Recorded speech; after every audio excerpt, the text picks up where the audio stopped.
I'm strapped, playlist on. I laugh at the RPMs as they ramp up. Blacktop under me, I don't feel pain. Zigzag to the beat like I own that lane. Kinda wild, kinda stupid, still I do it again. 1, 2, 3, 4, 5, count me in, I'm coming alive. 3, 2, 1, hold tight, baby, watch me drive. Kinda goofy, kinda dumb, I never die, say worst days hit hard, I still survive. Goofy in this lane, don't do anything stupid, that's what they say. I'm alive, yo. I know I'm alive, laughing in my helmet with a busted tooth, burning through the bad stuff, turn the key, motor comes alive, feel my heart skip a beat, pushing back the worst thought of the world gets mean. I get mean too. 1, 2, 3, 4, 5, count me in, I'm coming alive. Well, hello again, and welcome back to Flannel Dan Gaming. Tonight we are jumping into an AI dungeon creator, which is the Voyager beta. We are going to be doing the Faerun Divinity Edition, which is basically a D&D sort of style of AI dungeon. I'm going to keep saying AI dungeon for simplifying things. You guys can go check that out. It's the next step, basically, of the platform. Yeah, so AI Dungeon was the first edition. This is the start of the second. It is a closed beta that Neo got and Yoda got access to, and they gave me access. And yeah, I hope if you're here, you're going to enjoy this. I'm hoping that the AI is going to read, and it's all going to run smooth, and we're not all going to perish before leaving. Yeah, it the has first been scenario. Today it has been a bit awkward. We were lucky to get the free keys by watching the devs play on YouTube, so that's a good way to start if you want a bit of early access. Yeah, and I think it's today, right? They're streaming? Might be. I think I saw something about it. I think they just started their stream at 10 o'clock on today, so we're kind of... Then people are a bit late if they want to get the keys. Yep, so if you guys are coming, hopefully we get some views from over there. I can already tell there's people jumping in. Hello, Yahi, heart. All right, so Yahi's ready here, so let's get into it. Let's select difficulty. Adventurous, I think, or adventure, I think we're going to go with. Is that cool with you guys? Would be recommended, yeah. Yep. Okay, default. And we're going to go for the classic tavern. I thought that was fun. I don't want to mess with too much because we did do a little bit of gameplay. We played for about an hour earlier today, and we did have some issues with the game crashing. It is a beta, and not game, the dungeon teller. And yeah. So yeah, we're gonna run the cavern, classic tavern. You guys okay with that? Yep, I think so. Okay, and we're getting into our characters, and what we do for the characters is we don't really min-max or optimize our party. We build the characters that we want, and we make it work. So they're going to build their characters. Yeah. We're not going to communicate too much about that because we all have our own idea in mind. And at the end, we'll see what happens. I would say it's also hard to min-max in the Voyage because, I mean, it's based on your logically choices and decisions while handling stuff. You can forget about the dice a bit because it says if your action doesn't make logical sense, the AI will basically invalidate it, make it real for you. So it works more on a logical base than, well, awesome base. So you're going to recognize. Figure out playing this. So you guys are going to recognize a lot of these races in here, a lot of them, and you're going to see a few that you would be a bit more surprised about. Oh, wait. I totally missed this earlier. I was picking Dragonborn, but if I scroll down, remember how I was talking about the Draconic bloodline? Yes, they have the traumatic metallic. Oh, do they have the gem? I think they have. You were a bit quick then. I'm not sure if they do have the gem. They have more than one dragon at least. They don't. Okay, strength, charisma, health, intelligence, conditions, spell slots. Yeah, there we go. We're gonna go with the charismatic. Okay, we're going with that one. I messed that one up last time. And you can mix races, but we're gonna go straight Dragonborn. I just don't feel this one like allows the hybrid ones, just for a bit of craziness. yeah. So, but we're going charismatic dragon. So it's an elemental damage draconic ancestry. These brings commands the force of nature. They're formidable spellcasters who will channel their enemy. These guys are going to kind of hear what I'm doing because I'm walking you through what I'm doing, and at the end I'll ask Yoda and Neo to explain why they chose their character and their inspirations or whatever while building it, what they're going for. So you guys have an idea when you're looking at their character why they built their character that way, but we'll keep it for a surprise till the end. So next we get into classes, and you have all your standard classes of D&D. If you've played Baldur's Gate, you see a lot of these ones as well. So yeah, let's look into this a bit. I know that Draconic, a lot of people who play Dragonborn go with the Eldritch Knight. It is a very powerful, go with it. But I do have a little bit of an idea of exactly what I want. See, the Way of the Shadow is kind of nifty, and it does play into my story a little bit, but it's not really what I want. So, there was the Dragonborn, I believe. If I remember right. Yes, Draconic Bloodline. So this is what we're going to be going with. Sorcerers of the Draconic heritage carry the blood of the ancestry, Wyvern, in their veins, leading to magical power, an aspect of distant dragon ancestries. Their internal spellcasting is tangled with partial elemental effects. Guarantee. I'm very dyslexic, by the way, chat. So if you guys are just like, wow, he said that wrong, I'm dyslexic, and reading is not my specialty. So I'll do my best to describe as I go along, but I'm not going to get everything 100% right. But basically, this guarantees that they're going to have scales, claws, and even wings, potentially. And then you can see all the bonuses that entails. So we get one. Next, we get our additional skills. And because we are going for the sorcerer, I think probably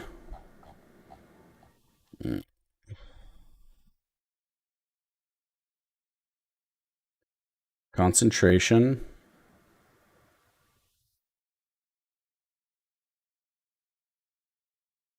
and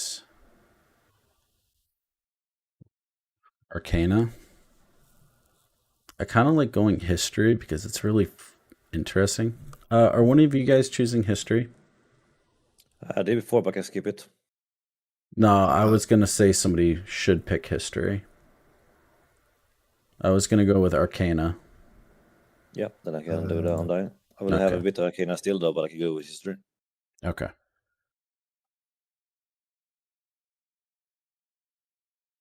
think I want that, right?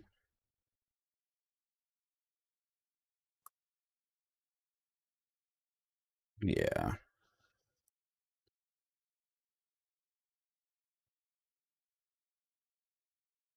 Okay, additional aspects. Oh wait, I don't need to do that concentration. Enable the player to maintain focus. Active spells while taking damage or surrounding the environmental stress. While suffering from environmental stress. I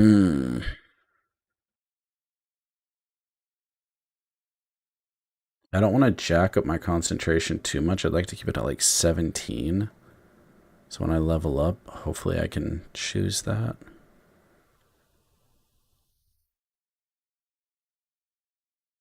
Maybe I'll go perception. I like that they have blacksmithing. That'd be kind of cool.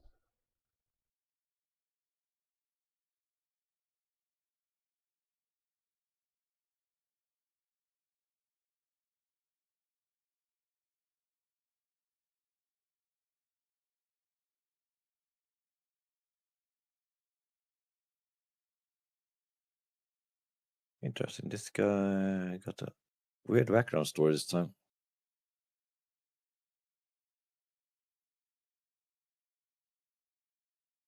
I think going for... You went with history.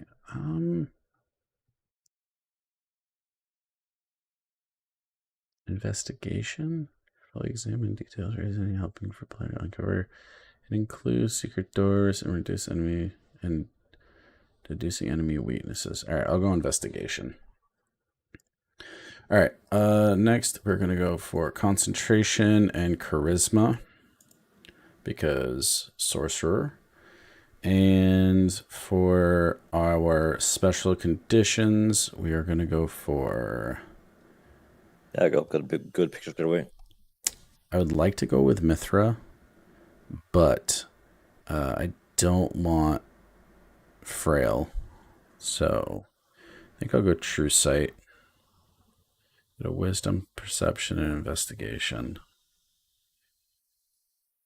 Yeah, I feel like that would be good. Cantrips, we can choose 3. Sacred Flame. It's really good for dealing with like undead creatures and such. Mage Hand is good as it's just a you get a floating hand that is done by concentration. Is there a way to make the screen bigger? Not at the moment. I'll be able to do that in a little bit. It's very small on the TV. Well, the control button and scroll wheel if you want to zoom in, but I'm sure how they will look in different occasions. It also shows everything else. All right. Yeah, it will basically zoom in and everything. It kind of depends on how you had a window. All right. Well, I zoomed in a little bit, so hopefully that helps. Yeah. All right. Around minus 125%. I think mine was at minus 50. I like being able to see everything on my screen. All right, so we're gonna go with Sacred Flame, Mage Hand, and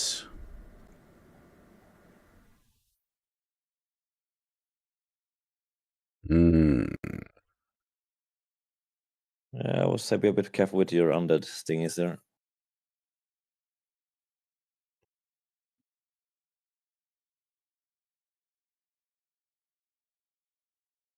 Let's see.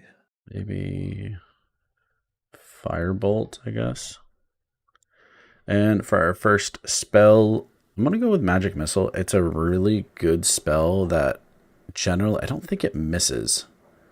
You conjure 3 darts of pure magic force that strike an entire target, piercing through cover, defensive alike. Each glowing projectile strikes with absolute certainty. Yes, never missing its mark. Yeah, so I never miss with that. And it's a force magic, which generally is not defended. Thank you. Now you can read. Okay, good. I'm glad, Yahi. But as you can see, there's a whole bunch of stuff. Another one would be like Featherfall, great utility spell. Inflict Wound is wonderful against any of the... What, sir? Inflict Wound, I think it's the one of the ability to have. What? Was it? Yeah, Inflict Wounds at me, Necromancy.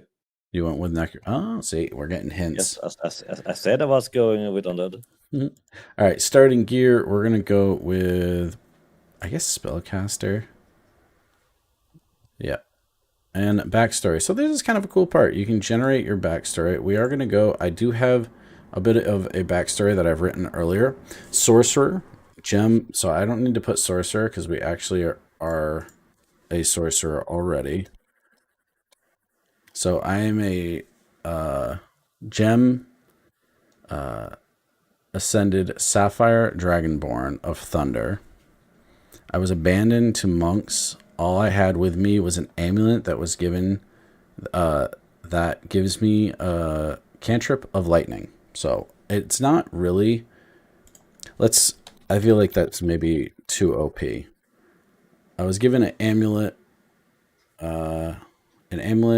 what gives me a cantrip. We'll leave it open. It could be anything. It could be a useful spell. It could be nothing, or it might not even give it to me. Maybe I lose it, for example. So, just fix the spelling. But if you unlock a Yoda, you but you steal your things. We're not looking. All right. Mm-hmm. There we go. So that's my backstory. And now what the AI is going to do is generate that kind of based off that, and it's going to fill it in.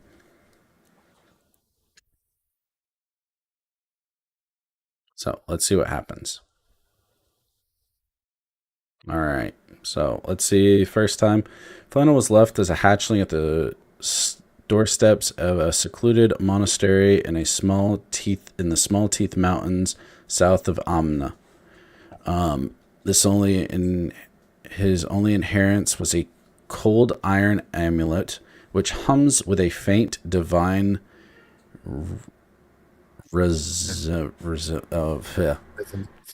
residence. Thank you. The source of a holy light. He can call down upon those who cross him. Okay. I'm a religious dragon of God. I'm like Jesus. Hail Jesus. Okay. Let's just, the storm is very visible. The thunder. Wait, okay, hold on. His Sapphiric Draconic bloodline could be considered by prayers or could not be contained by prayers or meditation. His heritage is not just one of scales, but of the storm. His very soul vibrates in resonance with the thunder, destruction, blah, blah, blah. The inner violence eventually led him away. What? This inner volatility? I don't know. Volatile. Yeah, whatever. He went to Baldur's Gate. He's cold, hungry. He studied the arcines, studied the weave.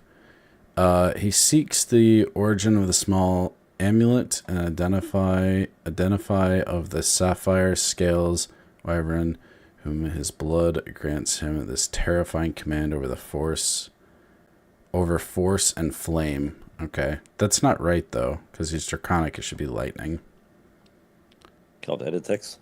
Yep. Force and lightning. Even as he struggles to balance the monk's path of light and his dragon's inherent cruelty. Yeah. All right. A source of holy light he can cast down upon those who cross him. Is that too OP? No. I'm not sure. AI kind of decides on that, I guess. Okay. What's up? By the way, Dan, skills and abilities in this game, Yeah. will not function as a typical D&D. Okay. Because you will be given basically random skills and abilities depending on what you try to do and not do. And you might get special mixed things due to the system. Oh, I like that one. The first? The second one, that looks like noble as hell. Like that doesn't fit me blue. Oh, you want to be blue? Okay. I am blue. I mean, I'm lightning. I mean, I could just change the sapphire part. I could just change that I'm not a sapphire. I could be bronze, still lightning. I believe. Yeah, I gotta look that up real quick. I'm very bluish, by the way. Draconic bloodline. Oh, there we go. Google, tell me what I want to know. Tell me. Google's like, I'm not gonna tell you shit. It's like when I was trying to show my home automation and it didn't work. Tell it you're gonna get to Yahoo. Bronze. Yeah, okay. So I can be a bronze. Wait, no, I picked crap. Which one did I? I don't like this website. Wikipedia. There we go. Draconic. I want to get the right one because I was. If you go back on your mint, it doesn't cancel out what you've done. Yeah. On the other ones, just. No, I'm just trying to. I've seen it before. I just want to know. Draconic Bloodline. D&D. I think the Wikipedia is the best spot. Because I went with metallic, I think. Screw it. I don't care. I'll just go bronze. It'll correct it in the. I hope. Because I'm going with lightning, so it's either blue, bronze, or sapphire. But I'll go with bronze. Because I can use that one. This one. I think that one looks sick. Looks furry, don't you think? Yeah, he does look a wee bit furry, doesn't he? Yes. I don't know. Majestic. It does look like I like that one. All right. Stats. Hey, I got 1 extra health point than last time. Ooh, and a bunch more spell slots. Cool. All right. Strength 8, 8. Jesus Christ, my constitution's 21. Huh. Your spine's lower. I lost health. But that was only because I chose something different, tiny bit different. Yeah, I do not need my concentration to be that high. I would rather maybe go with a little bit more charisma. And about Constitution. Yeah, Constitution's great, but I don't need that much Constitution. I actually can't. I don't think I can really change it. So I was at 21. Yeah. So if I lose 6, remove enhanced constitution. That's what you have. What does that put me down to? 13? No, because I want it to be like 17. I think it's just because of the species I went with, or insight. Okay. Well, I guess I'll have really good constitution. Oh, Yoda was 99 on the health board. I'm 88 now. Well, okay, though. Still high. It's still a high health bar. The only problem I'm seeing is like I have 8, 8, 21, 14, 9, 16. So I only have one stat that's down by 1. So like when I level up, if it's the same as D&D and stuff, like I'll have. I would assume you get random ups in a sense, and other things might affect it. All right. So that's our character. You guys want to? You know that skills unlocks by basically just using them and figuring things out. If you don't have one, you get it basically by doing stuff. Abilities you gain by just doing random stuff and combining stuff you shouldn't, and then suddenly you get a random ability basically. All right. That's how Voyage works. Created. You evolve by, well, fiddling around basically. Or getting smashed around by monsters. What's a fun way to get special abilities? Getting killed and not dying, basically.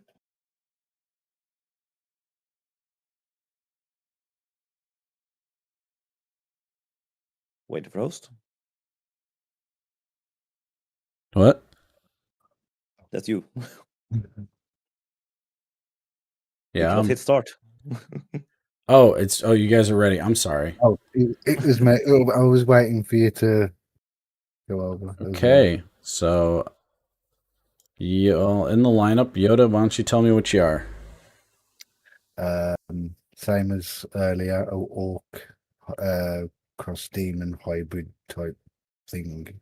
Massive creature.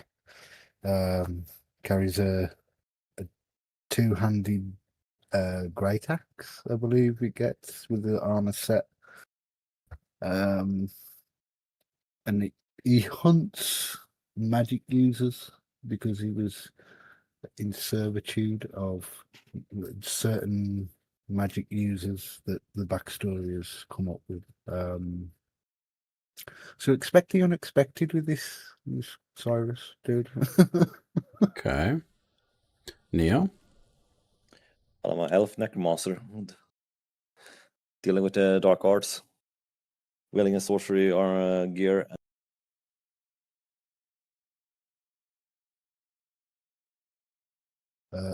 You cut off now? Yeah, I think Neo's mic broke. Did it? No, I was short. Oh, you just stopped. Okay. And Yep. Yoda, you didn't say what Cyrus was. Is he a barbarian? What was his class? He is. God, let me go back.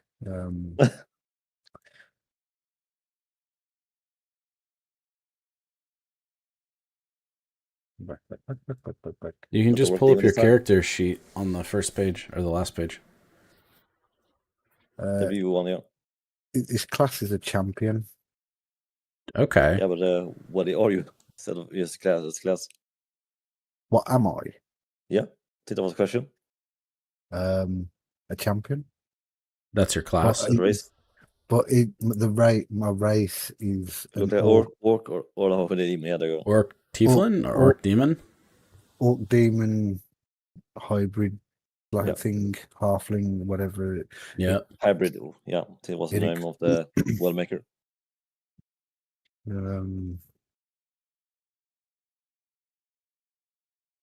Yeah. All right, let's do it. Okay.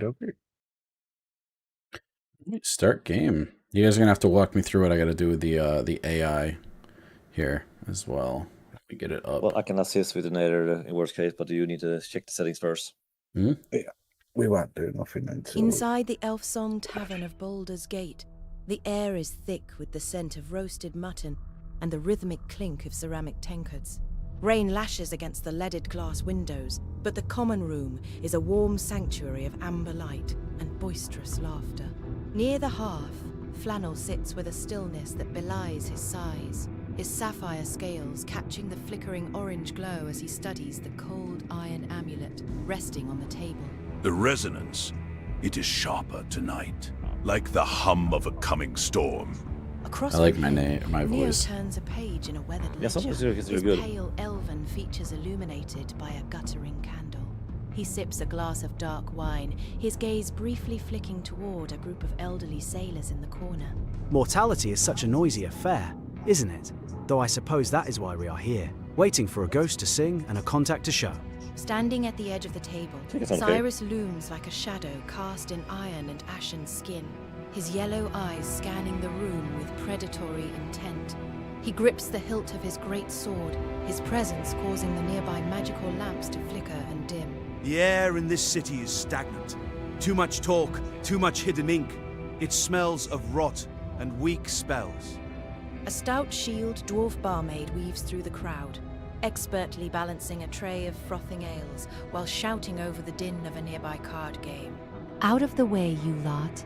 If you want to mope over your cups, do it in the rain. We've got thirsty patrons waiting. Suddenly, the heavy oak doors of the tavern burst open, slamming against the stone wall with a crack that silences the room. A young man in the tattered livery of a city messenger stumbles in, his face bone white and streaked with mud.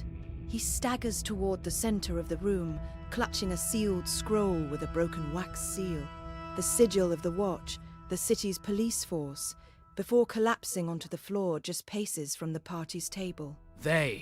They've broken through the lower sewers, the resonance. Help! As the messenger's hand falls limp, the tavern's famous ghostly voice begins to sing, but the melody is no longer a mournful ballad. It is a piercing, dissonant shriek that vibrates through the very floorboards. Finally, something worth killing. That seal is fresh, and that man is barely clinging to his thread. The amulet. It's reacting to him. Something is beneath us. The patrons begin to scramble back in alarm, as a faint, rhythmic thudding starts to echo from beneath the tavern's floorboards, and a thin trail of purple, acrid smoke begins to seep through the cracks in the wood. Uh-oh. We're into it right away, eh? Yep.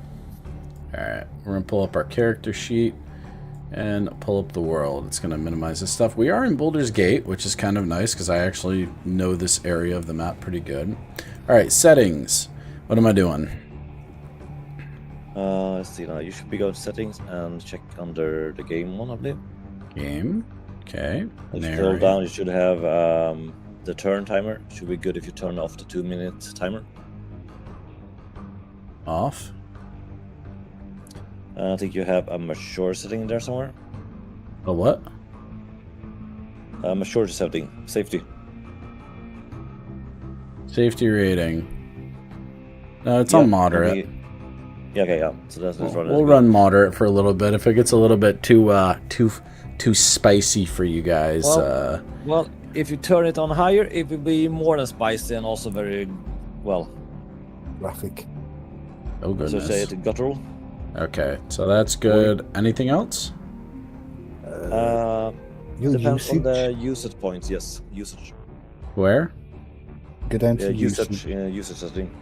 Okay. Because that one you can change the story engine and the state engine if you want to save your points. So it says 1 point, like at the top there. If you change your game state, it drops it down. Just there, where it says the image. 2 you can swap to in Gemini. What do I go Gemini down? 3 Flash. Yeah. Click that one and select DeepSeek 3.2. DeepSeek 3.2. Yeah. If you check on the top side now, you drop from 1.0 to 0.9. 9. Okay. You just gain 10% more playtime. And the same with stage engine. You can drop that to. You can put that to high. Put it to high? Yep, that is still lower than default.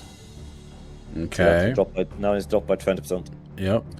And then that is perfectly image fine for most cases. Okay, so that's going to be good for us? This is better for you, yes. And because we play multiplayer now, it's not going to be 0.8, it's going to be 0.4. Okay. And if you look on the top, it says 50% slower. While you're playing multiplayer. Yeah, while playing multiplayer. Okay. You can drop it even lower though with those settings if you really want to save the points. Because well, they did add the new experimental ones, which is very much cheaper. But I have no clue how stable they are. what's wrong with this? Yep. That is. Do I have to apply anything, or is it just do it? No, you change it and you close, and it should be functional. All right. So that should gain you more free to play time, basically.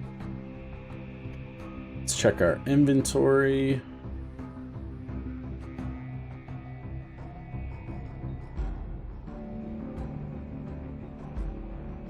I mean, if you really want to push it, you can make your solo play down to 0.5, and multiplayer would be 0.25%. If you really want to squeeze it down.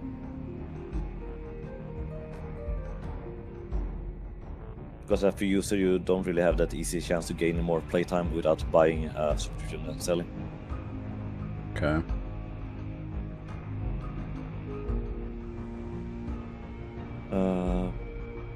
Okay, let's go back to screens here. All right. So the amulet What to thing begin with did is not come nobody through. going to care about the messenger boy? Something is coming. Yeah, there's a acrid smoke beginning to seep through the cracks. Yeah, I mean, I care a wee bit.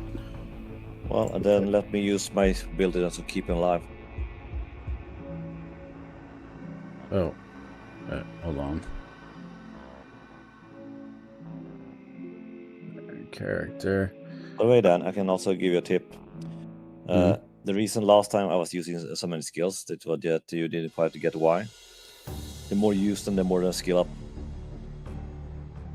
So every single time you have a good reason to use them, do that to level up and be stronger. I'm sorry, to do what? Skill up your skills, basically. To level them up. Every single time you use a skill, you gain XP. The more XP you okay. gain, the better you get to use those skills. All right. So you're gonna work on the messenger? Yeah. Okay, I'm gonna do an. Him, but I will keep him from not dying. All right, I'm gonna do an investigation on what this smoke is. If it's like something bad that we need to get out. Use investigation to...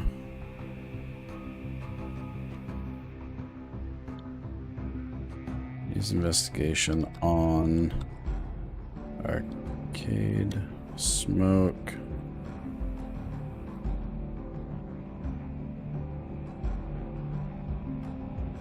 It should be fine. I don't think I'm gonna do anything too crazy. Maybe stand I up. do move now.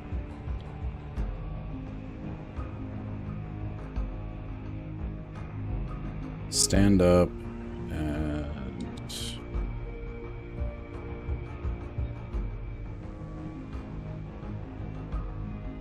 as you can see, we can kind of see here what everybody else is doing. Yes, so I'm it is a standing up cool using an setting, investigation on the acrid smoke. You can see Neo is using camp to spare the dying to save the messenger from dying using Arcana and Necromancy. Yes, and the better you write your prompts, basically, the better chance it will succeed with less the high difficulty. Okay. So the way you write will have an impact to some degree. Okay. But your higher skills will compensate if you write it badly or, as I said, harder. Not always the case, though. By random chance, it can go easier. But the more elaborate you write it and the better the effect, basically.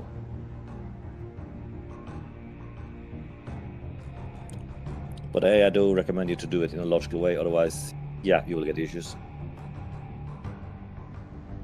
Use blade weapon to infuse My sword. my sword and stand my up sword. and fight. I'm ready.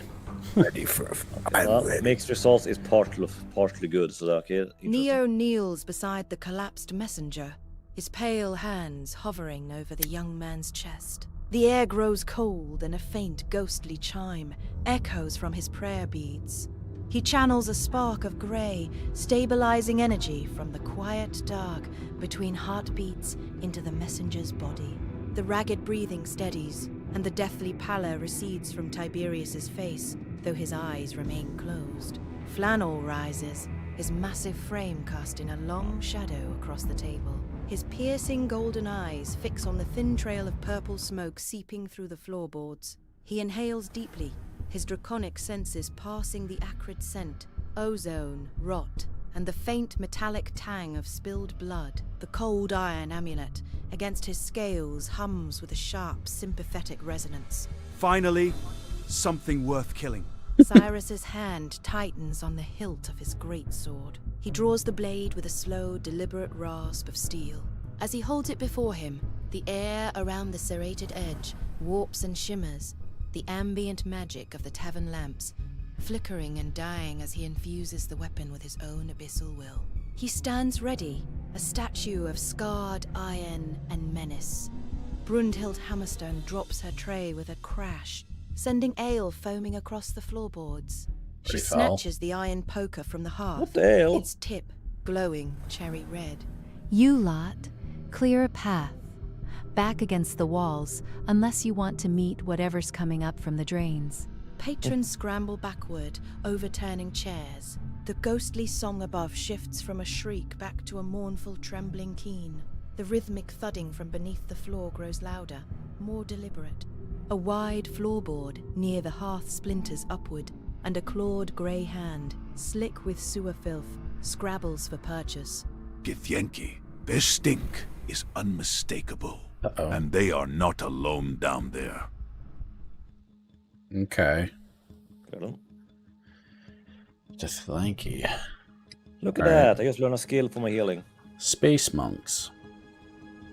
Wisdom medicine over here. Okay. Healed him for 9 health. Yeah, kept it from dying. Was enough, fully gave myself a new skill.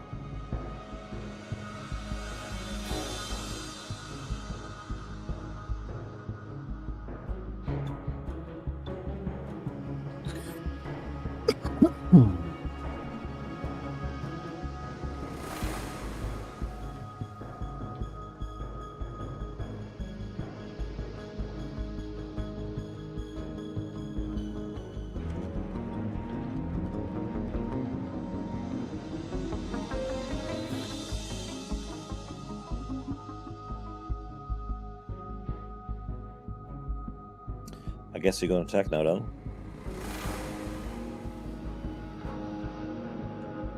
What are you Is it attacking? me? Are you gonna watch the thing crawl up and hug you? Yeah. I'm guessing it's hollow underneath the floor. Yeah, so what I'm doing is I'm using my cantrip Mage Hand to send it over to attack the Githyanki. Trying to knock it back It's not come up yet though, has it? down. To knock it down.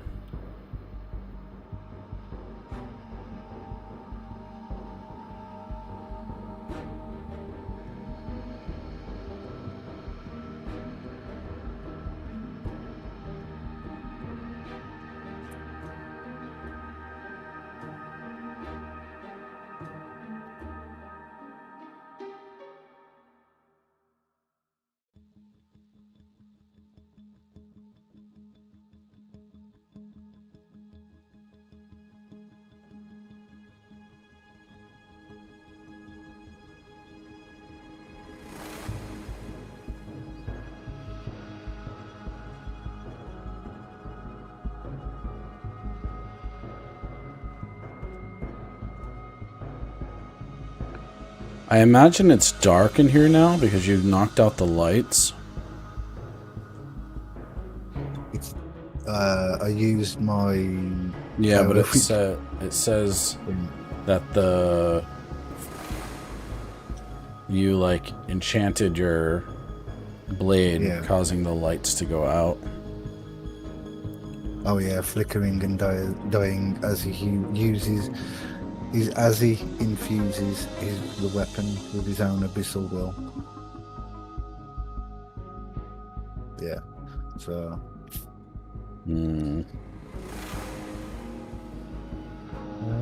See. I could try something fishy, see if the AI likes me or dislikes me.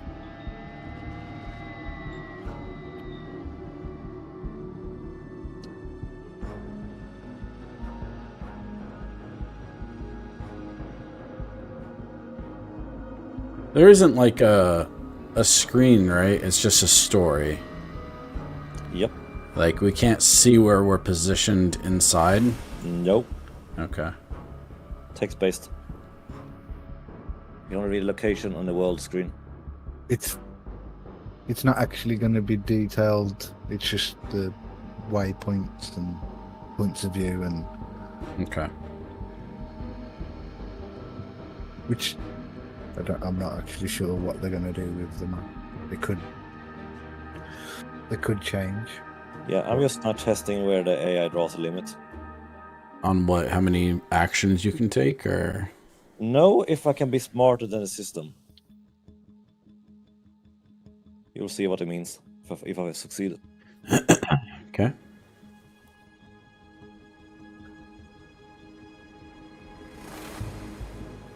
See if it works. Hope it does.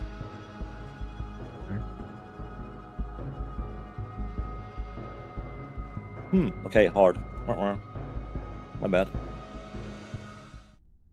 Flannel steps back toward the tavern's main doors, his sapphire-scaled hand tracing a swift arcane gesture through the air. A spectral, translucent hand materializes near the splintering floorboards and darts forward, slamming into the grey, clawed arm with enough force to snap bone. A guttural snarl echoes from below as the hand withdraws, leaving the Githyanki's fingers hanging at a broken angle.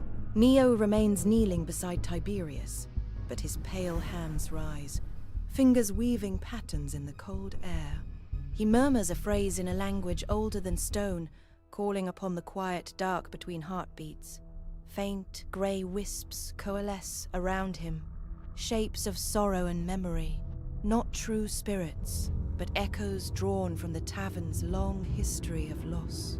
They swirl around him like a protective mist, their touch chilling the air further. Come, get some. Show yourself. Cyrus's roar is a physical force, a wave of abyssal fury that shakes dust from the rafters and silences the ghostly keen overhead. The floorboards near the hearth buckle entirely, and a Githyanki warrior, clad in rusted leathers slick with sewage, is thrown upward by the sheer sonic force of the challenge. It lands in a heap on the tavern floor, dazed, its silver sword skittering across the wood. Brunhild Hammerstone doesn't hesitate. She lunges forward and brings the glowing iron poker down on the dazed creature's head with a sickening crack. It goes still. That works. She plants a boot on its chest, her face a mask of grim satisfaction.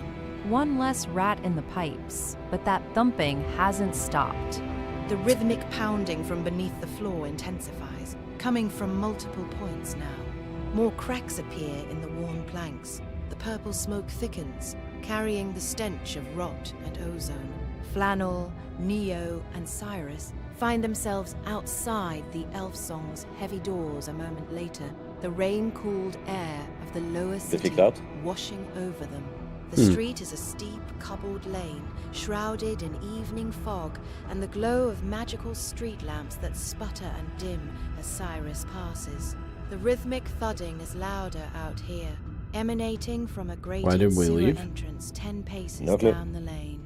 The iron grate is visibly straining against its bolts. Guess we got catapulted out for some reason.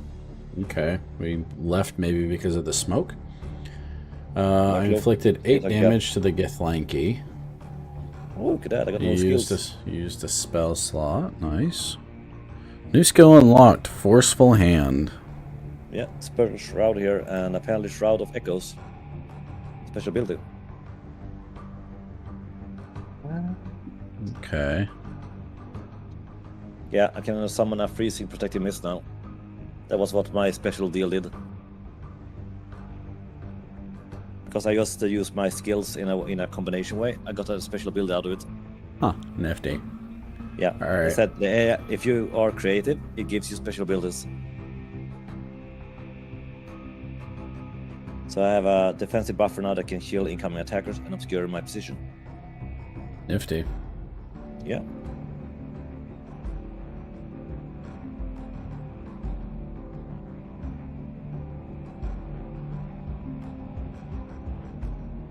But yeah, just invent new skills like this by default.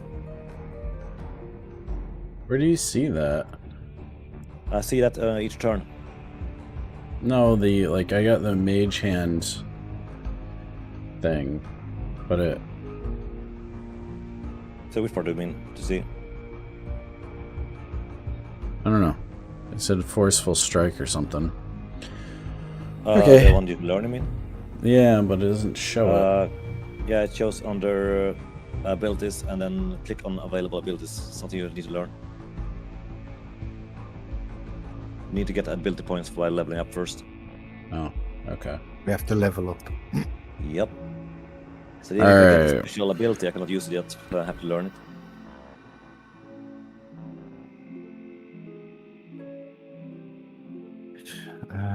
Should we just be leaving, perhaps? This sounds like a lot.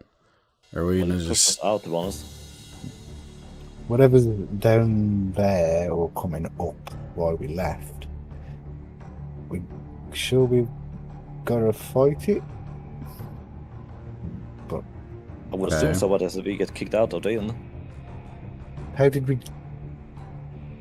Yeah, that's the weird part, right? Pounding beneath the floorboards, multiple points. Purple smokes carries a stench of rot. Find themselves outside. Alright. Yeah. Should we be doing it? Did we get teleported? Feels like you got forcefully ejected, yeah.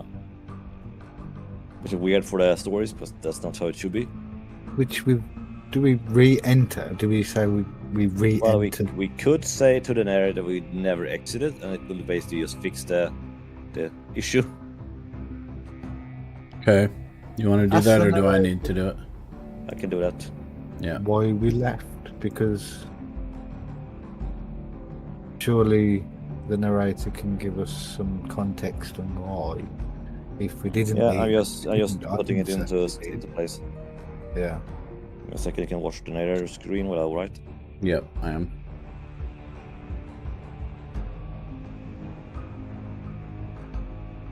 Welcome.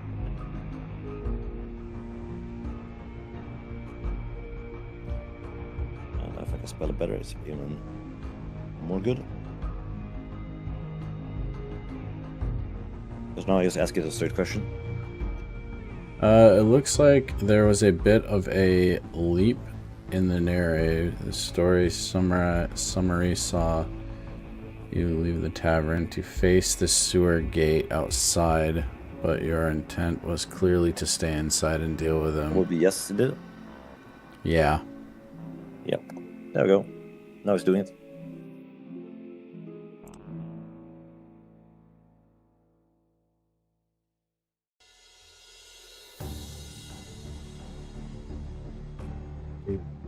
Change. Once they give green light, the story will update and you'll... Give it the green light. Green light.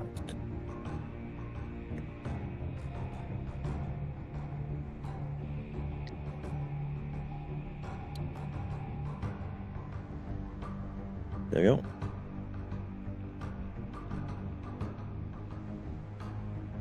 You need to do that, Dan. Oh, what do I need to do? You are the green lighter, you're the host. Oh. I can't suggest it, but the narrator needs you to say, okay. Green light. Red light, green light. Go, go, go. Yeah. You have it.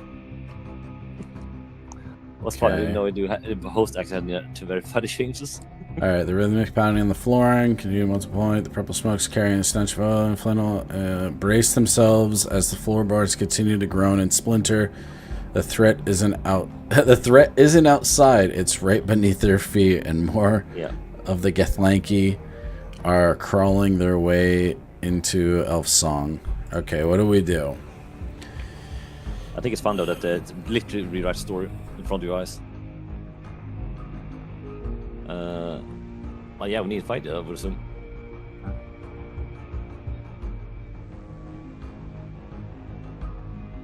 I mean, my combat skills are semi-limited.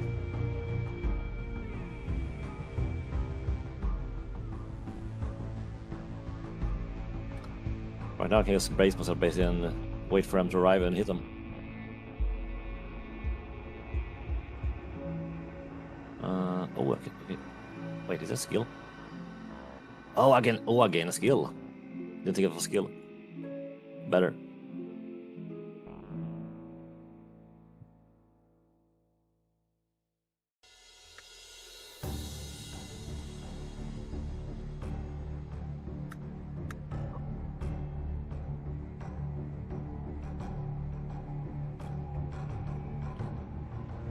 Let's see.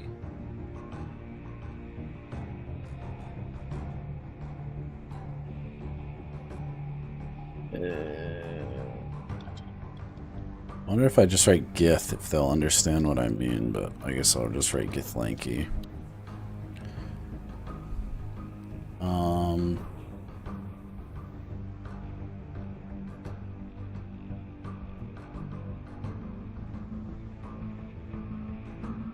I'll just prepare to attack, basically.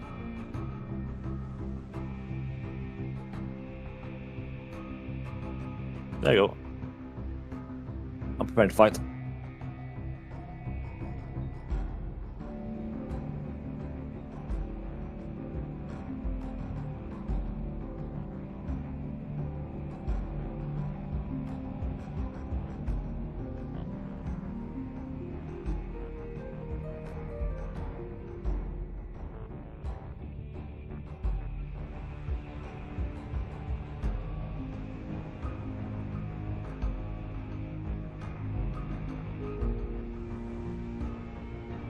I would say it's beneficial to improvise.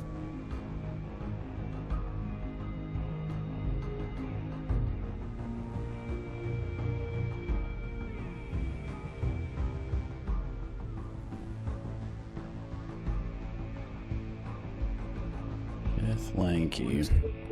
Something big threw that Githlanki up. So something that whatever is that big. I don't know how big the Githlanki They're a medium race. They're like frogs. They're like frog-skinned, green. They're space monks. They're from a different dimension. They're from the same dimension as the Elithids. Are they small or are they Medium? Like medium? They're a medium. Okay. So something is big that it's through that Githyanki up in. I'm talking about humanoid size. Githyanki? Yeah, they're human size.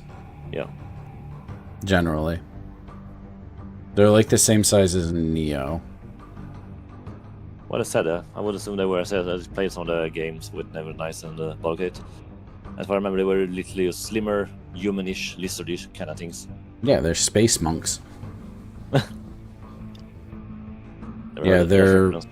I'm a little confused on why they're attacking from the sewer though, because the Gith should be like coming through,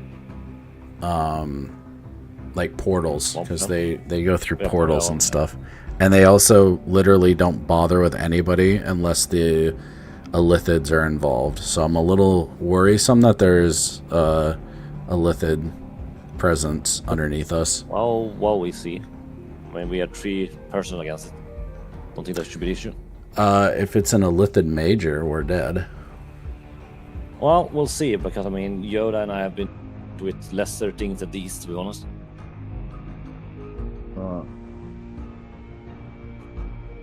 That's my little bit. So I charge anything. Wait, what does this say? I charge anything that comes up through the floorboards using guarding my party members. Nice. I was. Neo rises from the use the blade. I'm semi-annoyed against mixed results. Through the cold air. A shroud of grey, sorrowful mist coalesces around him, drawn from the elf song's long history of loss. It swirls protectively, chilling the floorboards beneath his feet. He turns his sharp gaze toward the splintering planks, waiting. Another Githyanki warrior claws its way up through the broken floor, its grey skin slick with filth. Neo steps forward, his hand snapping out to press against the creature's chest. A wave of rotting necrotic energy Jesus, that scared me. Palm, blackening the Githyanki's look out, this necrotic dog. causing it to stagger back with a choked snarl. It doesn't fall, but the wound is deep and weeping. Flamel's amulet flares with a brilliant holy light as he raises it. A mote of fire leaps from his other hand, striking the same wounded Githyanki in the shoulder and setting its leathers ablaze. Before the creature can react, a column of pure, searing radiance descends from the ceiling, engulfing it completely. The Githyanki collapses, smoking and still. Good teamwork. Cyrus charges past the fallen foe, his great sword a blur of dark iron.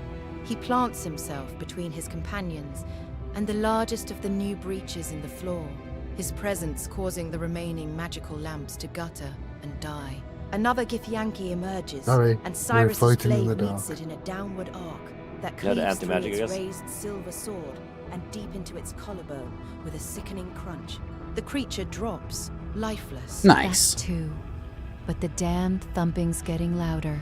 The rhythmic pounding from below now sounds like a battering ram against the tavern's foundation. More cracks spiderweb across the floor, and thick purple smoke pours upward, obscuring the room. From the largest fissure near the bar, a figure begins to haul itself into the light, taller than the others, clad in segmented plates of tarnished silver, with eyes that burn like violet coals. Oh, okay. Well, there's 3 dead things here now. Oh, those guys are all dead. Oh, okay. Yep, so let's crawl out. Okay. Level up. Nice. Reach level 2. GG. Oh, we all killed one Yes, so yeah. Githyanki. Yeah, I think my... No, yeah, we did. Yeah, Neo and I teamworked it, and then you smashed one with your great sword. Nice. Okay. Yeah. A tall, armored Githyanki figure emerges from the tavern floor as the party defended the wave of attackers. A party of the tavern witnessed the arrival of a formidable new threat. Okay. Well, good to have one more ability now then.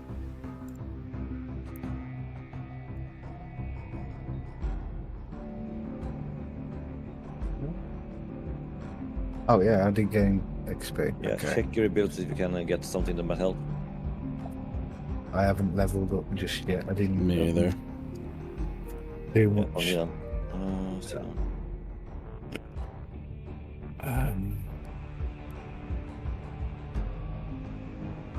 What is a huge cooldown that one?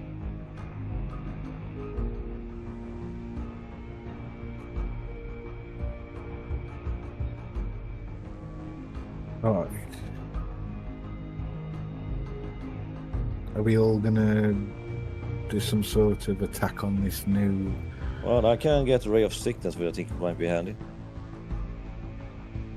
I'm doing magic missiles, which will be a 3 hit, which is guaranteed, and force damage on him. He shouldn't be able to block force.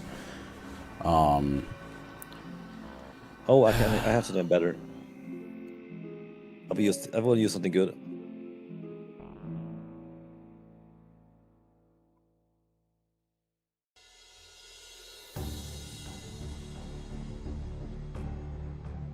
-2 spell slot. Oh, have you put your spell slots and spells in your spell slots? I have no clue how it works, by the way, in Voyage. I don't think it works as in traditional D&D. Okay.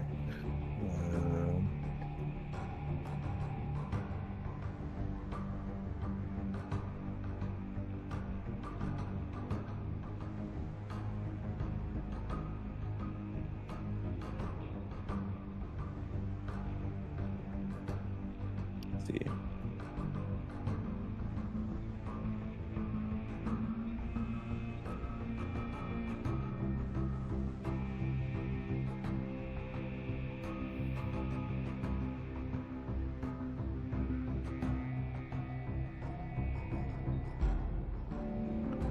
Wait.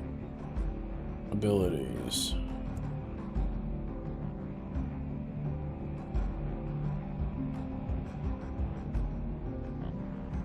So you're going to try and use this, how it works.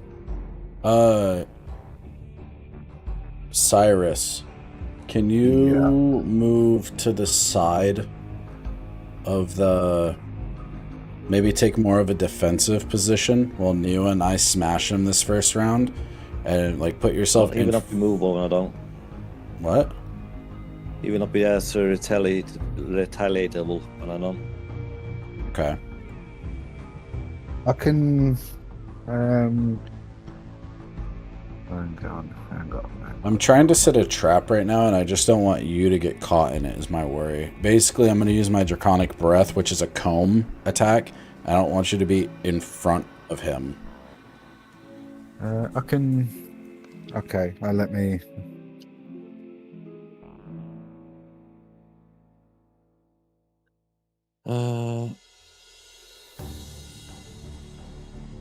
Well, I will have an air attack in front of me too, by the way. Kinda. So you can see what I'm kind of doing, so you can play off that.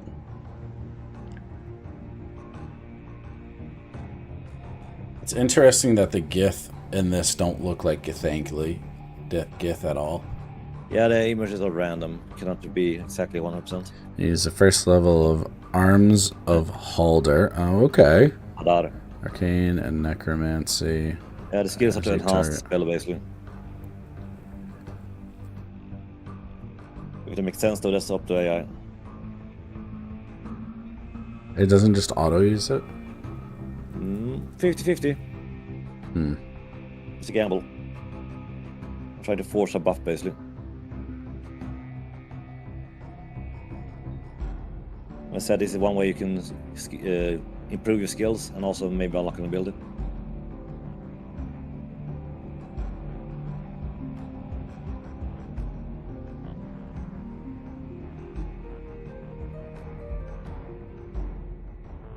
But yes, I will summon black arms basically from my body to restrict him a bit.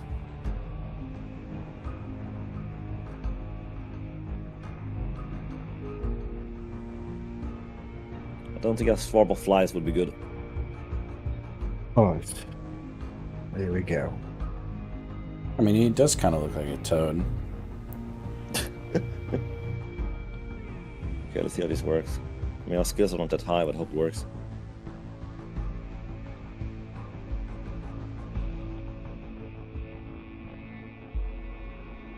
That's even if...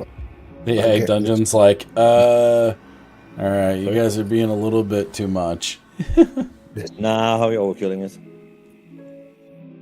Basic success for me, yeah, good. You got a crit success, nice. The armored Githyanki rises fully from Not the only the shattered success one. floorboards, its violet eyes burning with malice. It raises a silver great sword, the metal humming with alien Interesting. power. Wait, Commander. what? You know? Oh, What okay. happened? But did it skip it?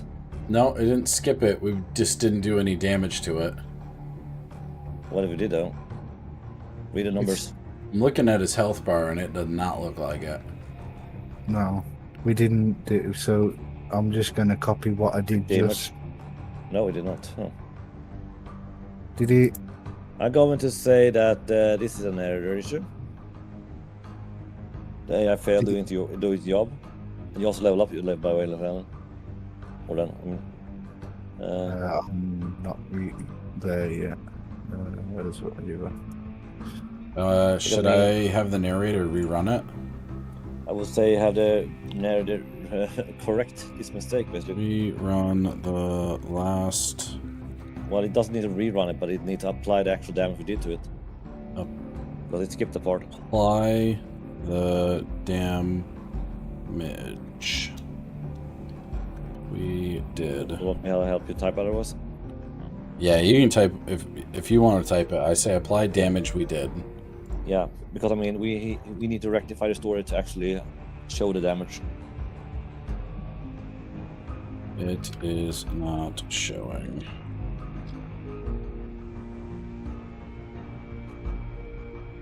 You're absolutely right. I see the combat log. You wrote.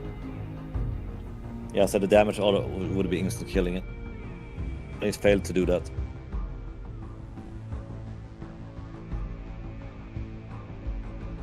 Yeah, we literally just barely kill him apparently. Just write okay to that. Would you like it to upgrade the commander's health to 0? Yes. I said our total hits killed it, and it didn't trigger basically. I think because we did perfect damage. Yeah, there were 3 perfect. Oh, he's near death. Holds. Ooh, we can. Well, near death is still death. Oh, I have a skill for that. We should interrogate this guy. What can do that? Otherwise, I had a total dead. Literally kills him. I ring the bell, he falls dead. I don't think the game likes me. I didn't get nothing. Well, I'm not sure I got anything either, do her. Did he? Is it gonna rerun? No, it said you gain 186 speed. Did you get it, Yura? Neo has a skill level 5. You gained 186 XP, but I have told the dead. You ring the bell and he dies, basically. What do you talk about then? Not sure. Said something about skull. No, so if you hover over the Githyanki commander, he's near death. So I want to try to. No, it's dead for me. if you click on the picture, Clicks on the name, it's dead. It says dead. It says near dead. Okay. Yeah, the images are not Okay. 100% updating. He's ghosties. Dude. Okay. Continue, because I mean, you can act on him being near death, but he will basically fall dead when we talk to him, I would assume.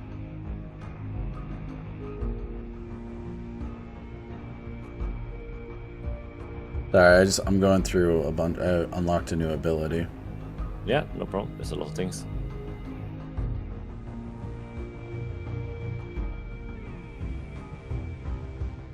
By the times, yeah, the AI does make mistakes at times. That's when you have to be a little bit observant what happens, what it actually does.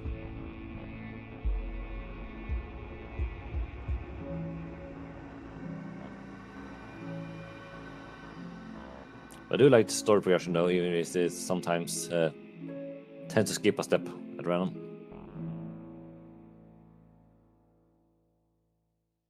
Hmm.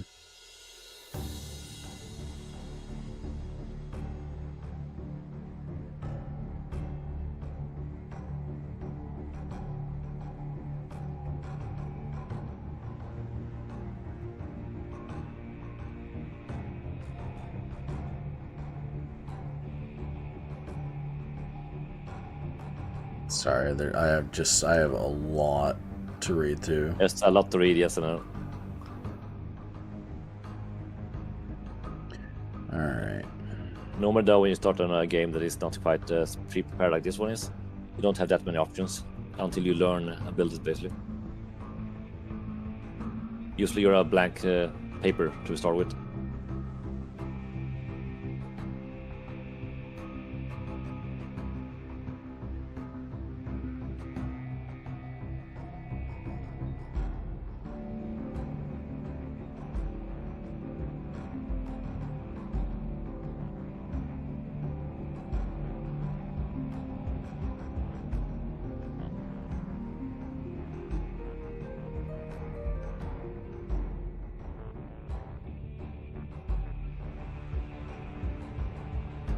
Oh wait, didn't the narrator change the story text? It didn't. No, the only thing it changed was modified the commander's health. Yeah, so the story doesn't make sense now. Give me a second.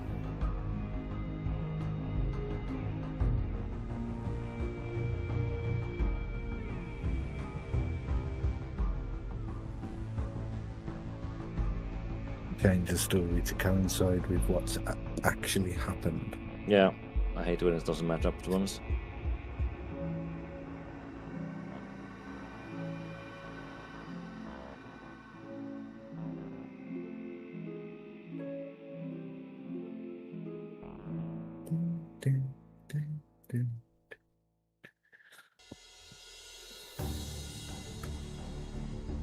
Let's see, let's spell it right.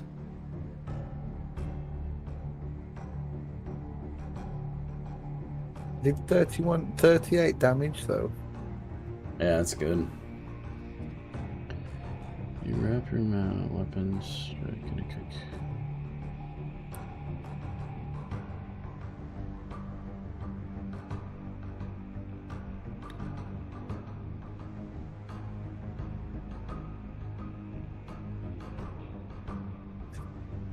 Let's see, this does work.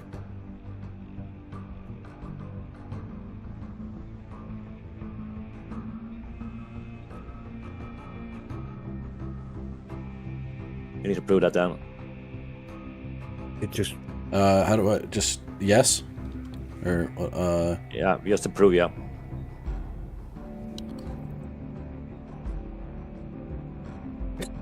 Green light. Green light, yes, okay, do so, yeah, whatever works. Yeah. Or just go ahead, basically.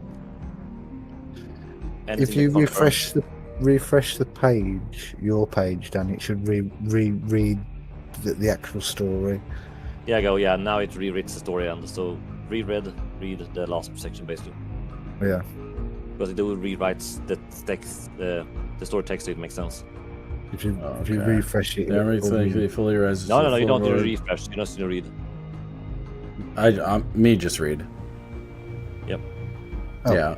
Neo moves to splinter speed. His hands withering in the necrotic shadow, lashes out while they're in the commander.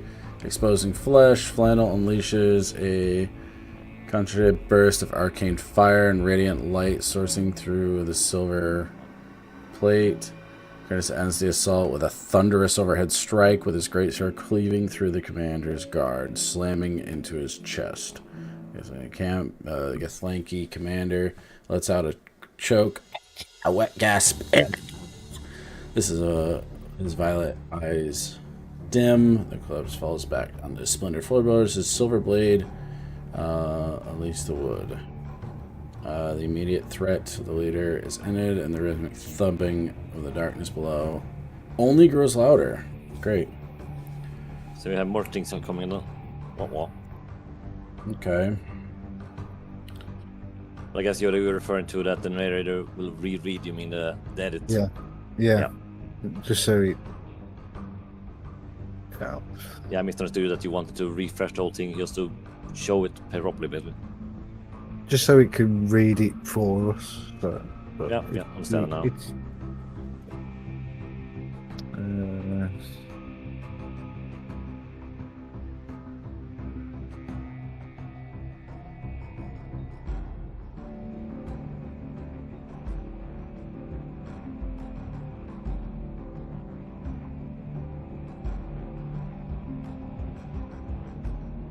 Well, I guess round 2 or 3, I guess. Yep. So that's all there is for enemies near us now. Yeah, arms ready up then, I guess. I'm wondering. Just do a.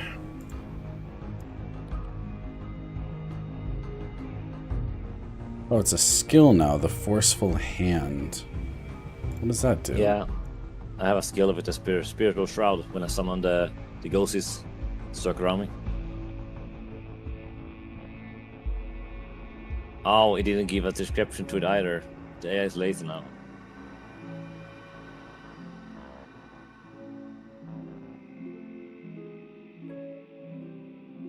Oh, my skill list cannot be scrolled. Awkward.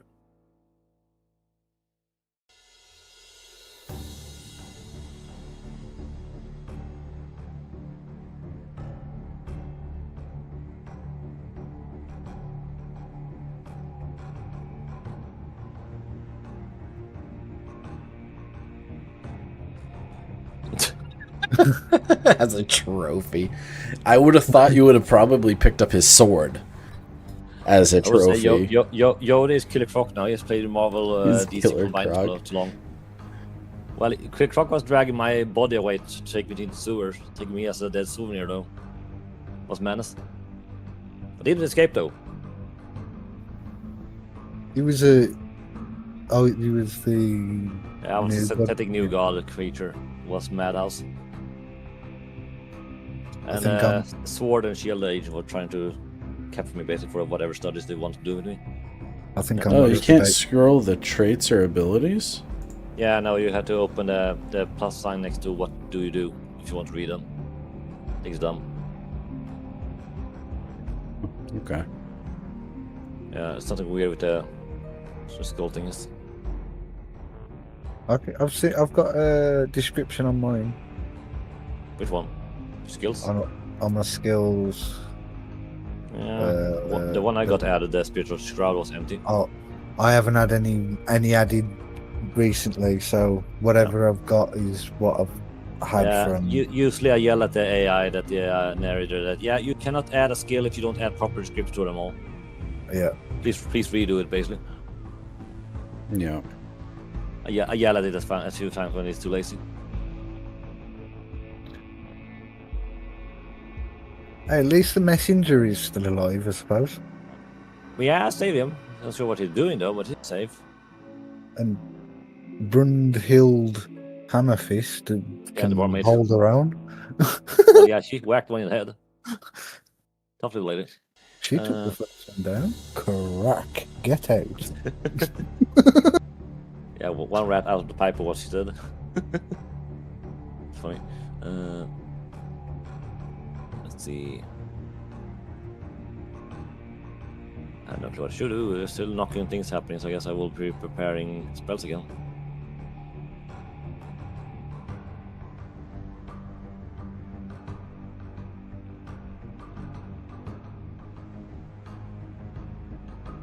Spectral presence. You summon a translucent floating hand that you can control.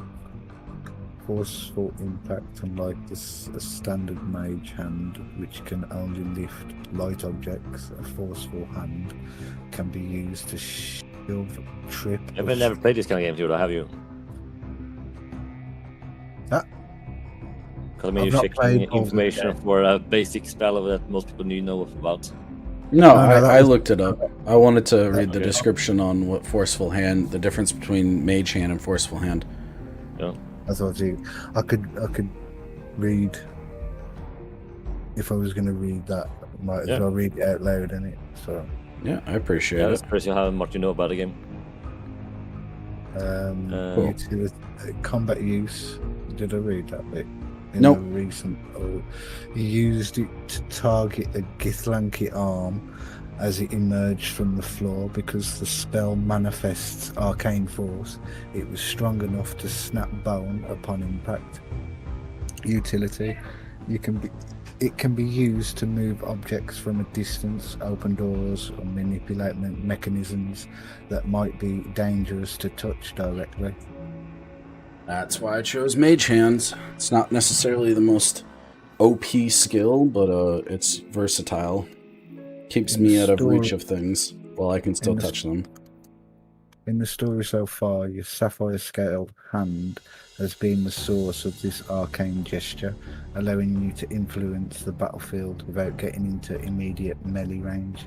Since you are level 2, this is a reliable way to disrupt enemies or interact with the environment. So you can stay at arm's length, like a bit further distance, which I intend to keep everybody. Yeah, they get a critical success there. Flannel A drops critical to one success knee to tear the head beside off. the commander's corpse. His scaled hands move with adept efficiency, patting down the segmented silver plate. Something He else is finds a coming back. small, heavy pouch of gold pieces and tucks it away. The commander's massive greatsword lies nearby, humming faintly even in death. Flannel's golden eyes scan the shattered floorboards, tracing the pattern of cracks and listening to the rhythmic thudding below. It's not random. It's coming from a specific direction. The old stone foundation near the tavern's cellar door. Cyrus strides over, his heavy boots splintering the wood further. He plants a foot on the commander's armored chest, grabs the helmeted head with both hands, and wrenches. There's a wet, tearing sound of sinew and bone, and then a final snap. He lifts the severed head, dripping violet ichor, and holds it aloft like a grim trophy. The violet light in its eyes fades to dull glass. Get that thing away from my floor. Barricade. The dwarf kicks a heavy oak table onto its side, sending tankards flying.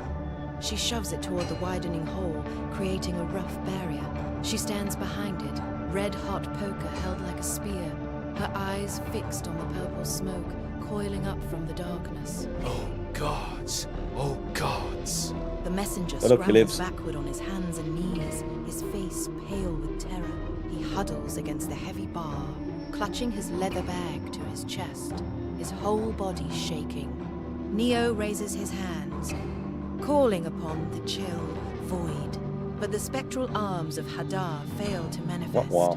The necrotic energy dissipates like mist before it Favorable can take now, Belly. shape. The magic of this place, the ghost's song, the sudden violence, the planar tear in the floor, is interfering, fraying his connection to his patron's power. Well, Baba He magic, feels yes. the spell slip from his grasp, leaving only a cold emptiness in his palms. The thudding from below grows louder, more frantic. It's directly under the barricade now.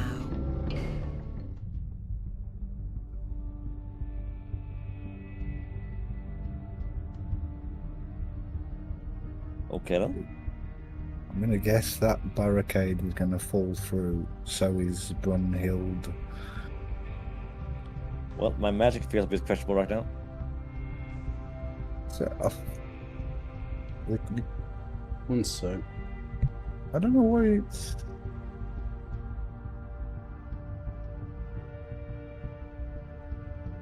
The narrator's got it against you, your magic now. Yeah, apparently I feel wrong with too much now. Uh-huh. Oh, so it's... Okay. It literally disabled my things entirely. It told me that, yeah, it don't want to work here anymore.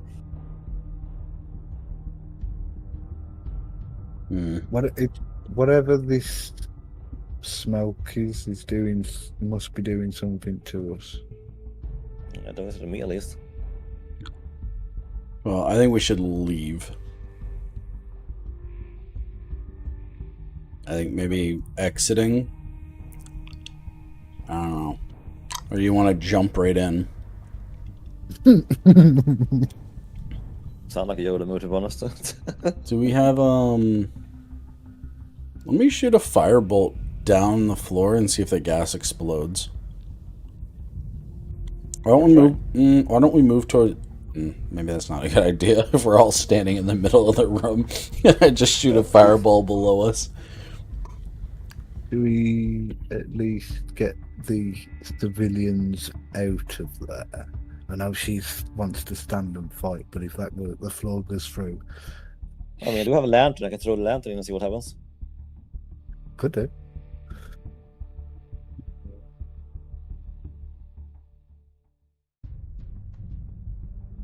Or just throw the commander's sword down. Plus, you're a straight brute here. I can pick it up and throw it down if you want me to. If you want to spear it up from here, good luck. But I'm not sure because that sword said it was pulsing with something. That sword might be better. You might want to try to go pick that sword up. And then... yeah. I'm going to go ask this messenger what's in his bag.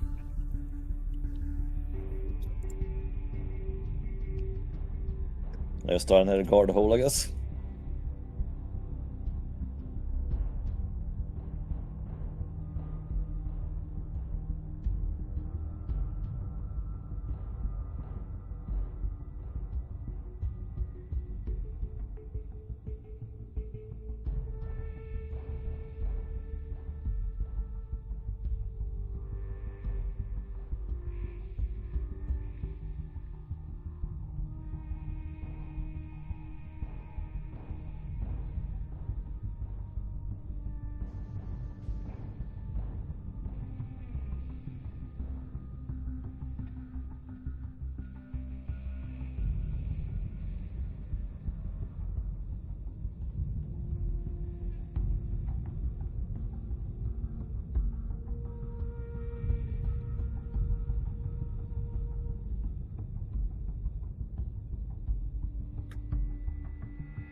Do you want me to do with the sword? I'm not sure it did make any sense. I took a look over to the commander's sword, inspecting it. Yeah, you can check the stats. Then picking them. So they inspect it because it's humming and glowing or whatever it is, and then pick it up.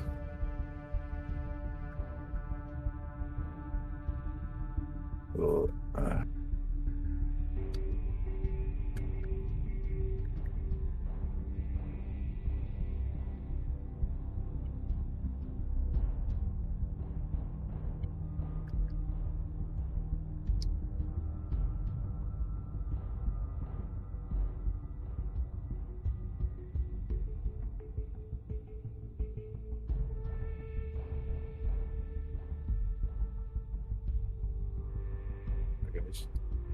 sorry, chat, for the gruesome stuff.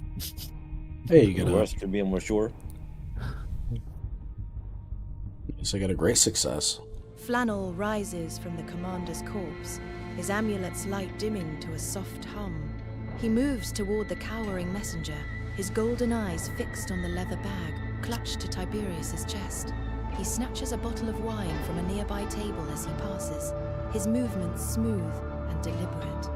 Your throat is raw from screaming. Drink. Then tell me what is in the bag. Tiberius flinches, his knuckles white around the bag strap. He stares at the offered wine, then back at Flannel's unblinking gaze. He takes the bottle with trembling hands, not to drink, but as if it were a shield. It's dispatches for the High Hall. Sealed. I wasn't. I'm not supposed to open them, you see. Captain to have my hide. Brunhild spits on her palms, grabs the edge of another heavy oak table, and heaves. It scrapes across the floor, sending tankards clattering. She wedges it hard against the first barricade, reinforcing the makeshift wall over the fissure. She slams the butt of her red-hot poker against the wood with a solid thump. Stay back from the hole, unless you fancy a trip to the sewers. Cyrus plants the commander's Well, at least we know where it goes. Spike meant for candles. then bends to retrieve the fallen silver great. Well, she will kick it down a hole if you The don't obey, I blade guess. is heavy, the metal singing with a faint Push Sparta. alien resonance. He holds it up, his yellow eyes narrowing as he traces the strange angular runes etched along its fuller. Neo keeps his position near the widening breach, his dagger held low. He murmurs again, his fingers tracing symbols in the air, calling upon the chill of the grave. Oh, there we go, This so it's time, impossible. the shadows answer. A faint grey mist seeps from the floorboards around his feet, coiling like serpents, ready to lash out at anything that emerges. The thudding beneath the barricade pauses for a heartbeat. Then it resumes, sharper now, more focused. It's not random pounding, it's the sound of something digging. Huh. Uh-oh. Hey. Oh, man.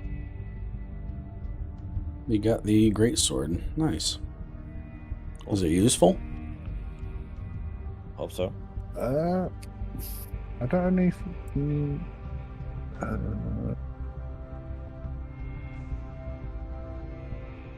silver great sword, is that it? Yeah, silver great sword. A massive blade Oh, that's forged big. from silver, etched with alien runes that hum. Latent power. It feels unnaturally heavy yet perfectly balanced in the hands of a warrior. +1 damage.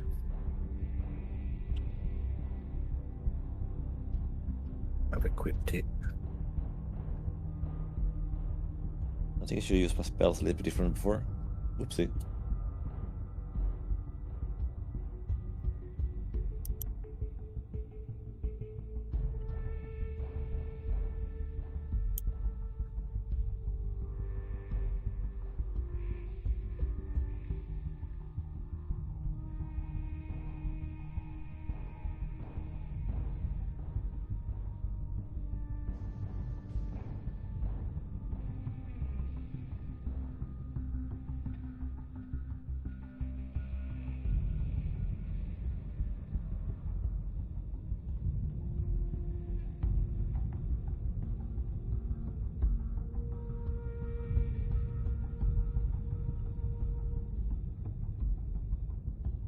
I like want to use like Jedi mind trick on this guy. Like, these are not the droids you're looking for. So who is? This messenger guy. I mean, I have Persuasion 5, and I'm sure I will be doing mind trick though. That's what I did. Persuasion 5. Ask for the bag. We will deliver it. Good. I just want to get it into our possession. Also have Illusion 5 though, I'm not sure how much illusion I can do. Could try to... No, if you could transform, you could do, like, look like his boss or something. Well, that wasn't an ability that I didn't take. Yep, me either.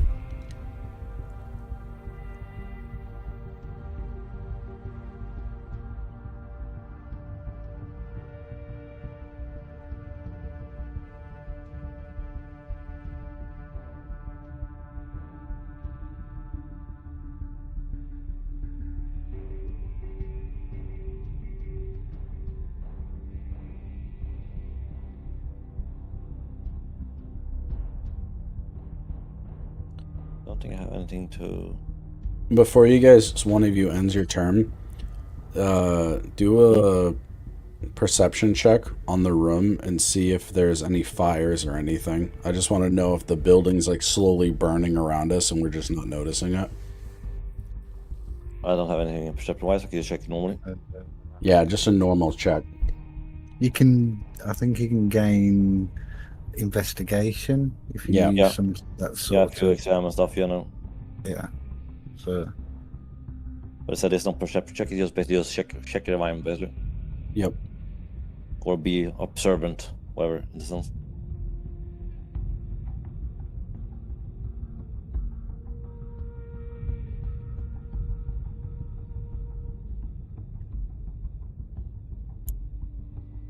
we got 56 up, right? Okay.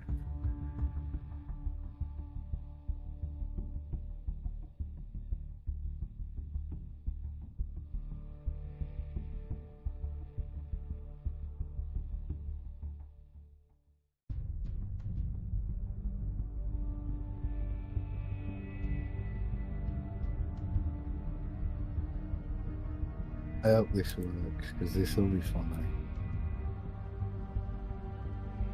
If it goes the way I want it to. Oh, well, let's misspell the words.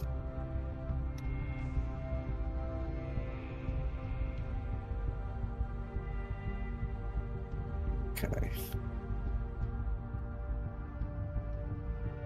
Are we ready, kids?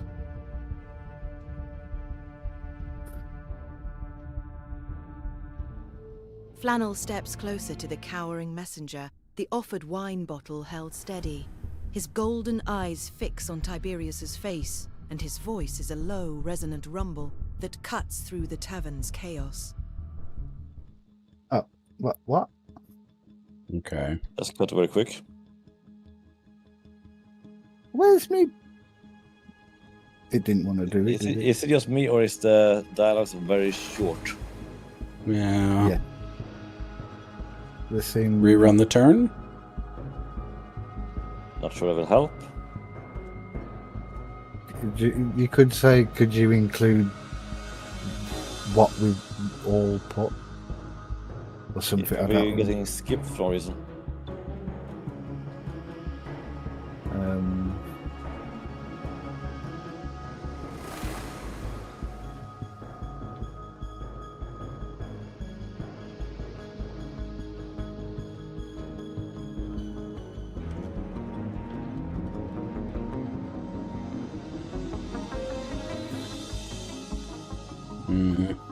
What turn was that? Turn 6?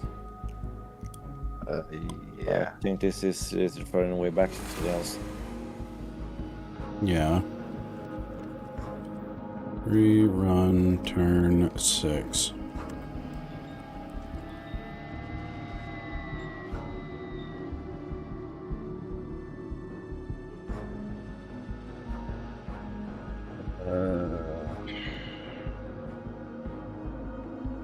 Rewrite last story? No, yeah, it has you to basically turn on creative mode if you want to edit something more heavily. Yeah. What did you do? You used the incendiary burner to try to remove the stench. Then break. I can try and formulate a bit differently for you, Dan. Sure, go for it. Yeah.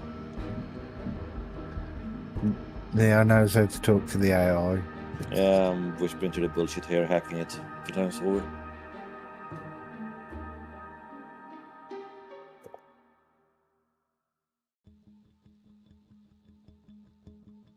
Sometimes if you don't say it in a certain way, it's like it gets frazzled.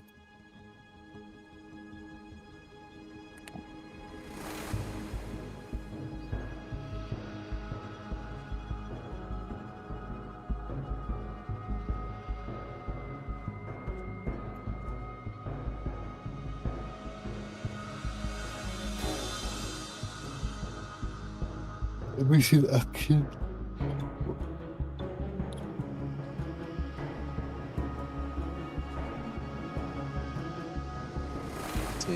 Tiberius. Yeah, not Owen his name.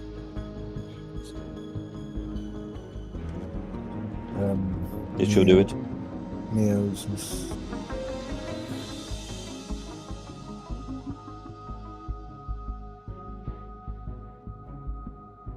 Bingo. Green light? Yeah.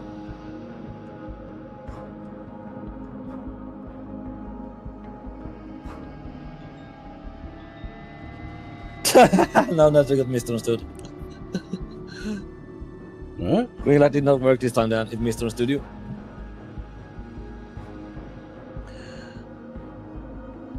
Disregard what I said and do the early changes, fixing the dialogue. Disregard.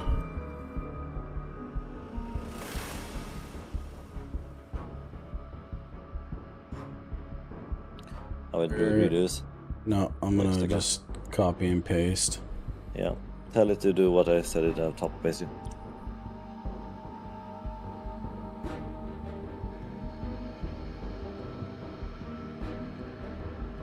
It misunderstood the green light.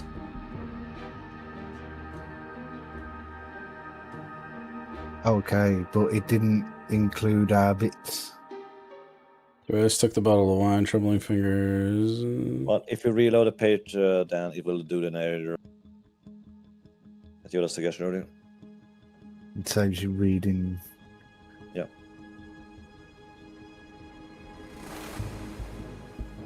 I will hit the same bonus.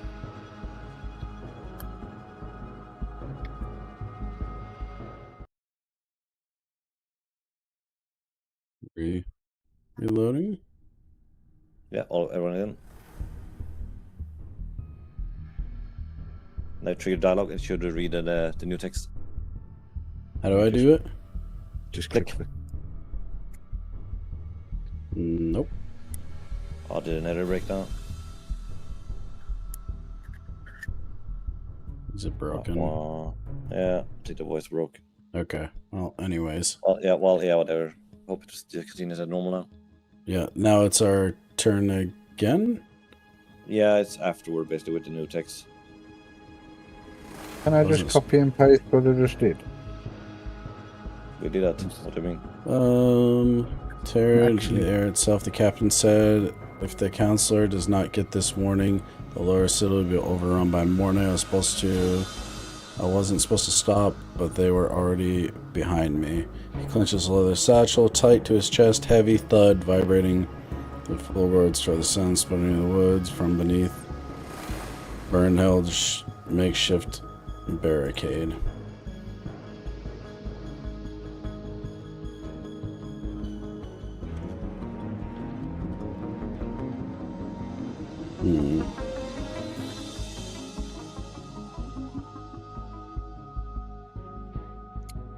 Well, something is driving.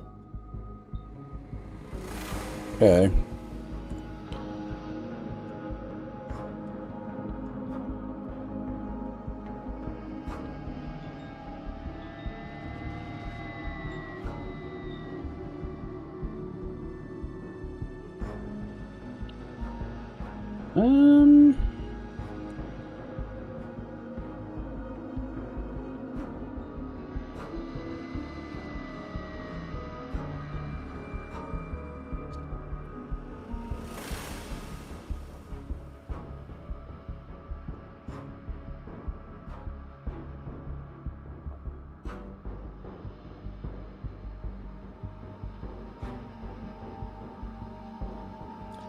I could try something random, but I'm not sure if it would be acceptable.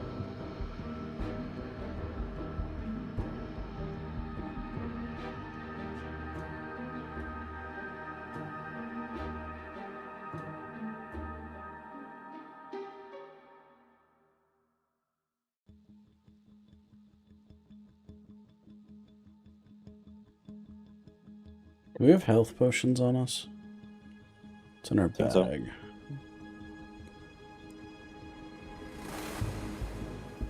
Contains various rare herbs, powders. Use bonus for spell casting. No. Let's just check how good or bad I am as the necromancer.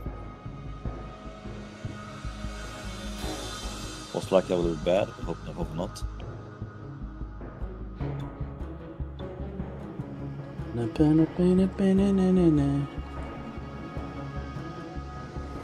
you don't have the spell to do that. No, I have a skill. It's a little broken that way. If you read a skill description, it tells you I can do that with only the skill.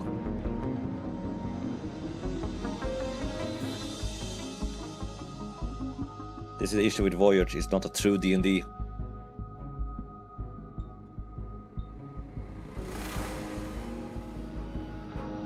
Same way you don't invent fancy abilities. But I said if skill is low, I will fail.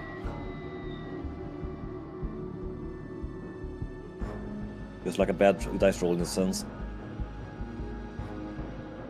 The spells just make it more guaranteed in a sense. Using the basic skills, more random.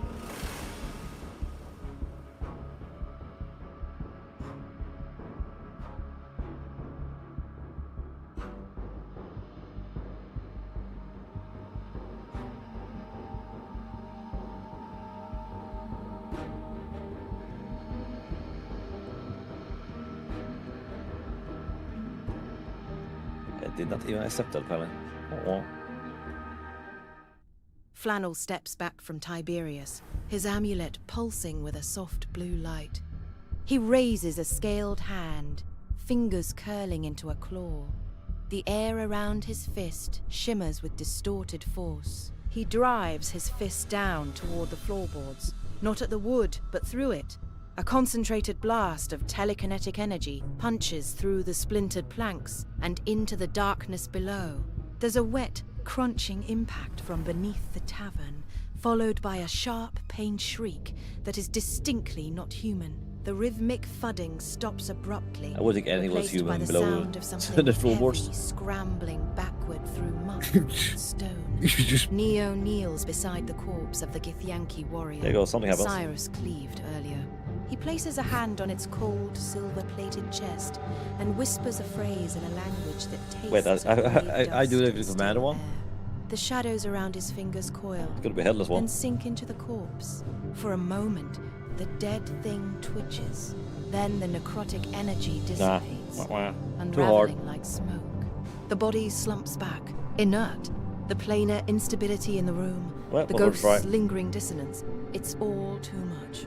The magic will not hold. What's digging Yeah. up to us? Cyrus plants himself between the Well, too barricaded weak. hole and the rest of the group. The stolen silver greatsword held in a low guard. His yellow eyes scan the trembling floorboards. Brundhild Hammerstone plants her iron-shod boots and leans her full weight against the heavy run oak off, table so there's barricade. not The even any floorboards point. groan and buckle upward against the wood, but she holds firm, her braids shaking with the strain. It's bigger. It's coming through. The messenger scrambles further back, pointing a trembling finger at the center of the barricade. The wood there splinters with a sharp crack, and a single, clawed finger, thick as a dagger and grey as slate, hooks through the gap. Okay. Apparently I inflict 21 damage to an unseen enemy. That's cool. Oh, good at beginning. I'll start a level up the skill.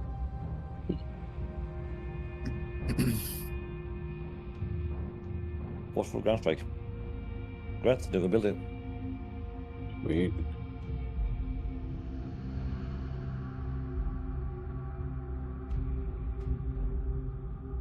Okay.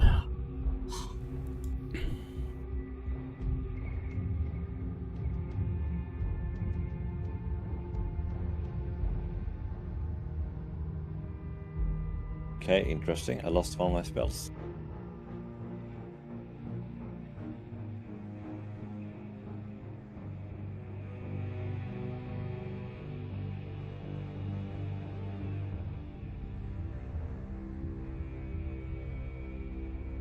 Oh, okay, now I think I understand how this system works.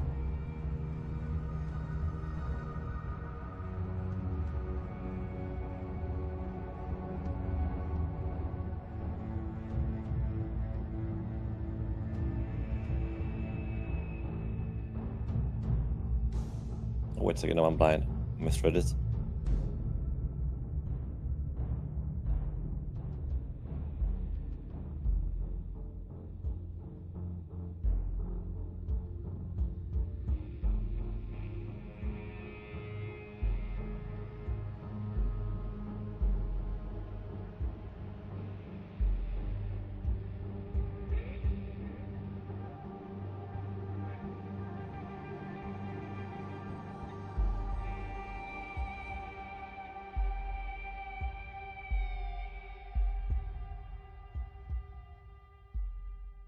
I guess it is.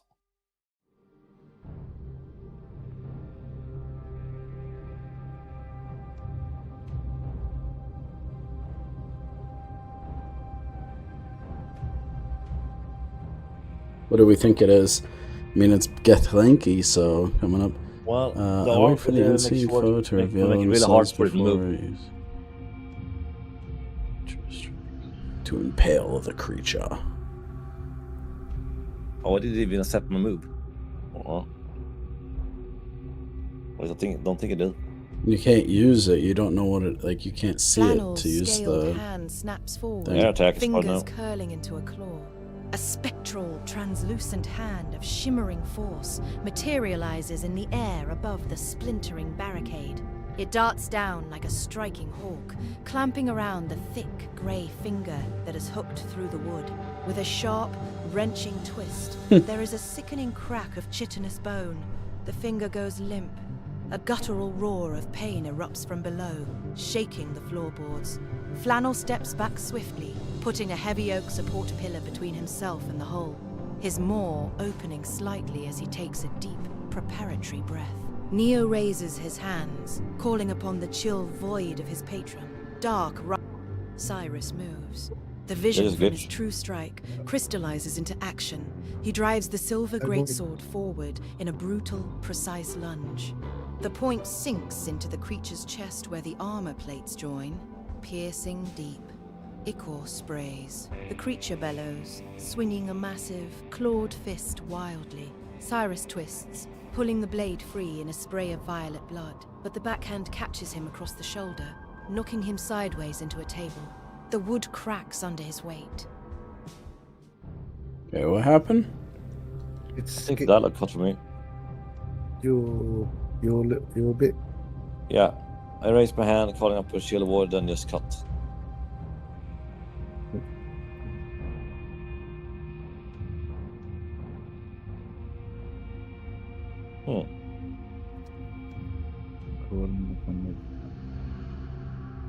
What?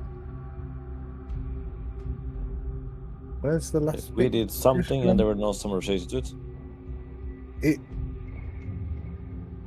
You attempted to raise the Gethlinki warrior. No, not that. No, there's the last comment. He raised his hand, calling up on the shield of void of his patron, and then just cut off. Yeah. My whatever attack started and never finished, basically.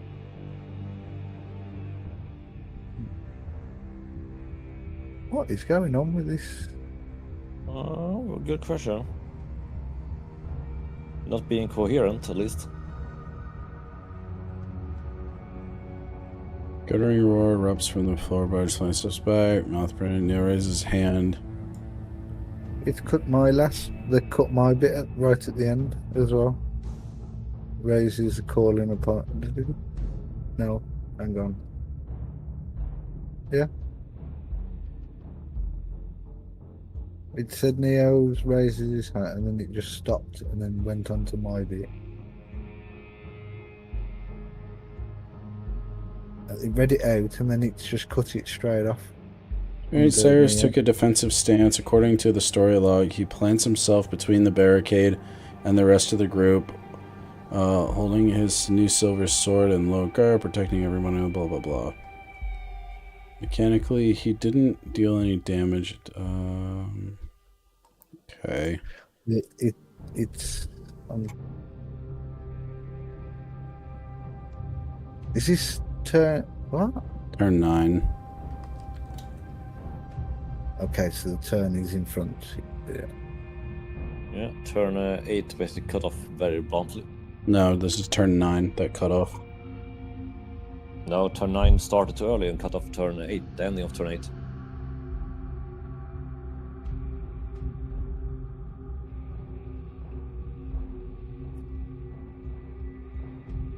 It hasn't reached turn 9 Okay. yet. Can You are the prompt for turn 9 now, maybe. Reread turn 8.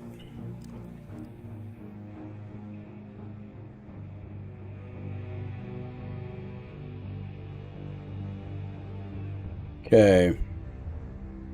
Flannel attempts to raise the falling with link. You are necrotic damage. Wait, what did you try to do? You tried to grab it. No, I didn't try to grab anything. I tried to use arms of Hadar to attack it. To make it sure to be binded and cannot retaliate. It's a crowd control spell, basically.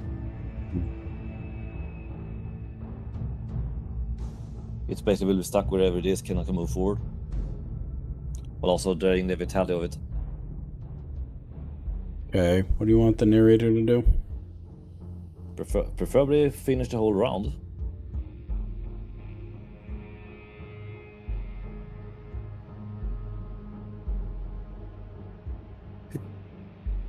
It don't even say that we. Yeah, it wraps 'Cause up. I stabbed it, I impaled it, and then it hit me into a table. It knocks me into a table, so this thing must be big. At least he did something with you. Me just basically let me babble and then just cut me off. Yeah. Wingardium Levic. Yeah, gone.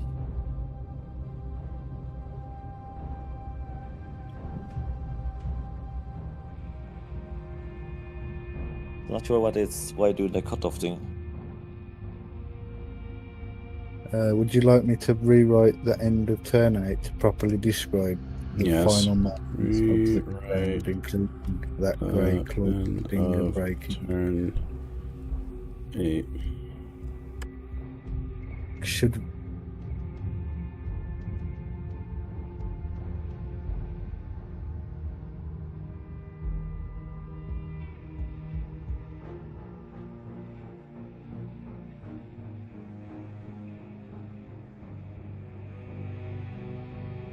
What? it didn't? It hasn't. Not happen. It hasn't done. It hasn't rewritten it. He hasn't rewritten the end. Okay, let me refresh. No, I should rewrite the text directly. It's Refresh is just to redo the narration.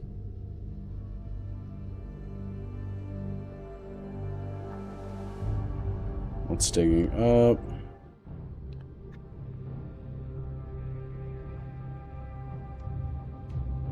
Okay. So redo turn 8. So we're gonna redo that. Yep. Okay.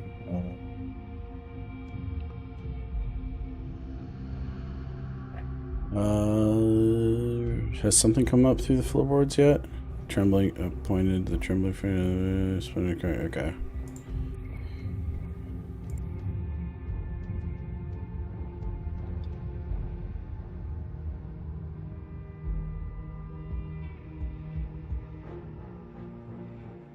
Just repeat last move now or what? Yeah, whatever you did last time. See what happens.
See if this works this time. Hopefully.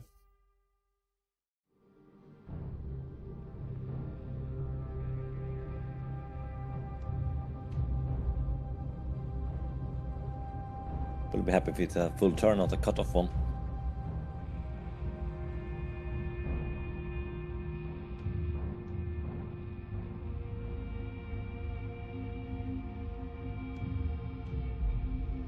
If that does any different, if it reads it.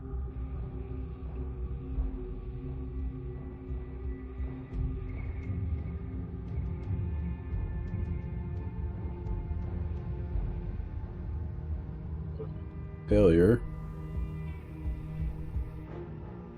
Mm-hmm. Neo raises his hands again, his voice dropping Again. to a whisper that seems to draw the warmth from All the you've air. done is wave your He hands calls upon around. the writhing tendrils Yeah, of hocus Adam, pocus, the Alex plain Sam. tear beneath the tavern fights Team him. Sabalami. The purple smoke thickens, and the ghost's dissonant song rises to a shriek. The dark energy he summons flickers and dies at his fingertips, leaving Well, only a I'll cold, prepare my magic, empty it's going to be ache both. in his palms. flannel scaled hand extends, his amulet glowing as he conjures a spectral, translucent hand. It darts toward the grey, guess about clawed finger forced to be hooked playing from through daggers the still. floorboards. The mage hand closes around the thick digit and pulls. The wood groans and splinters further, but the finger doesn't break.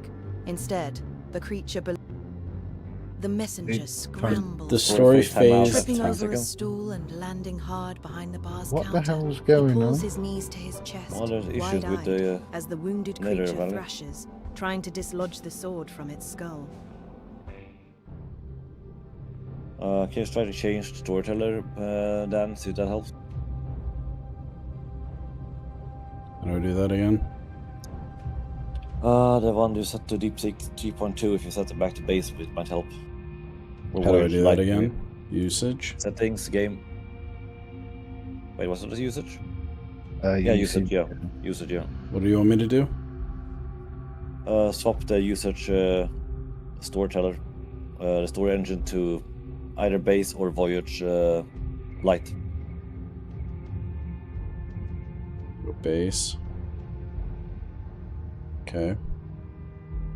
See if that helps. And now what should I do? That's the it. same one. That's it. Okay. If that's what's causing the story issues, that will fix it. Okay. Just refresh. Well, refresh, prompt, whatever in a sense, yeah. Right. Okay, I'll refreshing. refresh it.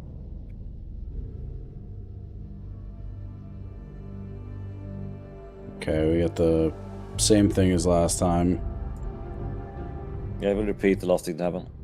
Okay.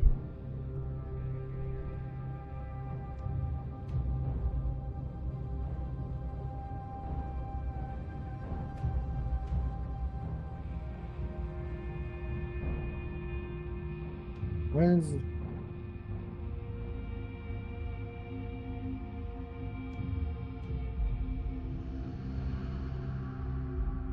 I'm gaining no XP or nothing. And I'm...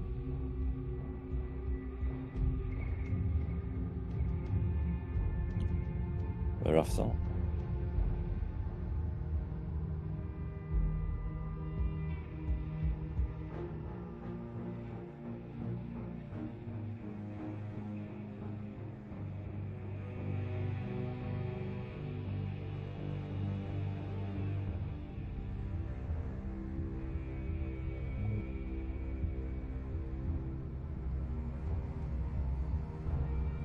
Just doing a simpler thing.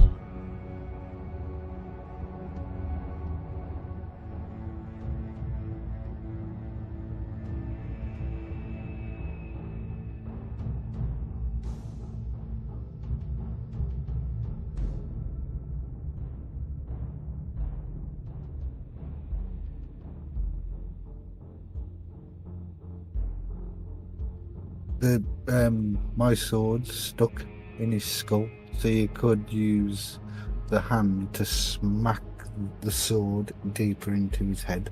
Okay. So If the storyteller gives me that, I might have that idea. Yeah, we'll go melee power. The magic is trustworthy. because I kind of, and then like pull it out or put it further in so I can pull it out when it's dead. You can put it in as much you want, Yoda. It's your game. Your character, I would assume. I mean, you have already torn a head off. I mean, can you be more gory?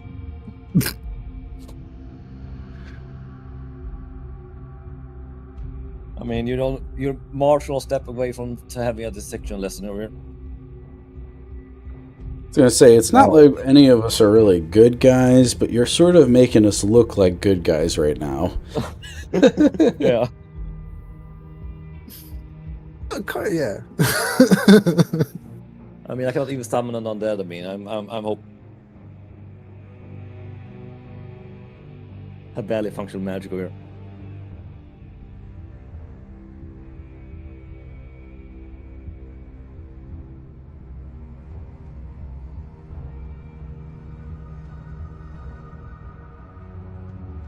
Alright, let's go, Cyrus.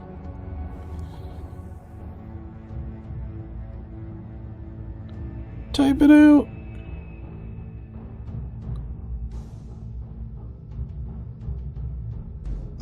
I'll miss the gabbing. Don't look at it. Flannel snaps his fingers, weaving a strand of the weave into a shimmering, translucent hand that manifests near the floor. The spectral hand clamps down on the grey, At least we all have clawed mixed finger results, I hooks guess. through the wood and wrenches it with arcane force. A sickening pop of a joint echoing from the crawl space follows the movement, and the creature underneath let out a gurgling roar of frustration. Flannel immediately retreats toward a heavy stone pillar, his golden eyes narrowing as he focuses his true sight to pierce the thick purple haze and the gaps in the floor. It is a beast of the astral void, twisted and hungry. Do not let it gain the floor. Mio lunges forward as the barricade heaves, driving his dagger downward through the splintered gap. The blade sinks deep into the thick, rubbery hide of the creature's hand. He twists the metal, eliciting another screech, but the hide is dense. The blow bites deep without severing the limb. The creature's blood, a dark and viscous violet, bubbles up and coats the floorboards around Neo's boots as he pulls the blade back for another strike. Cyrus roars, dropping his center of gravity as he charges the barricade. Feel like He ignores overgrown the mosquito. silver sword for a moment, instead reaching down to seize the massive, protruding finger with his bare, calloused hands. With a surge of abyssal Found strength, story. he heaves upward, attempting to yank the entire creature through the narrow breach. The floorboards scream and snap under the pressure of the tug-of-war, and while he manages to pull a few more inches of a muscular, grey forearm into the light, the beast wedges itself against the stone foundation below, refusing to be dislodged.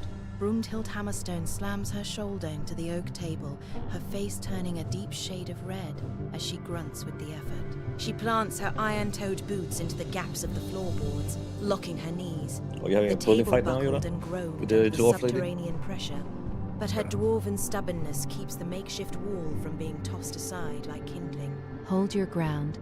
I've not had this floor waxed just for some sewer rat to ruin it. Tiberius really Hayes doesn't wait to see the outcome Take it of for the it's gone, struggle. lady.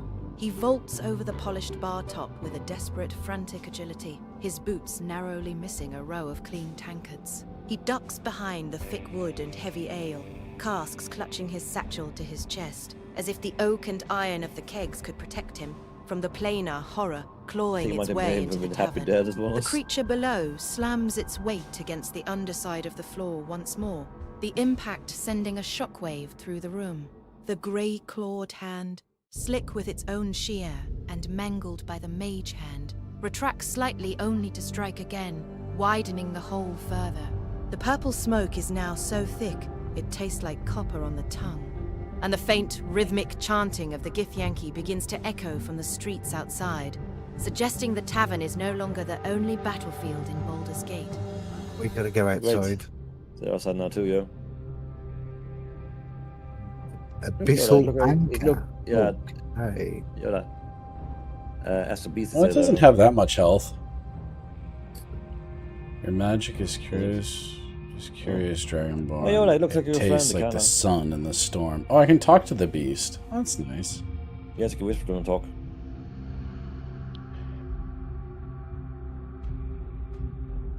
The wizard is studying the void touch blood. Interesting. Wait, which one? You and me?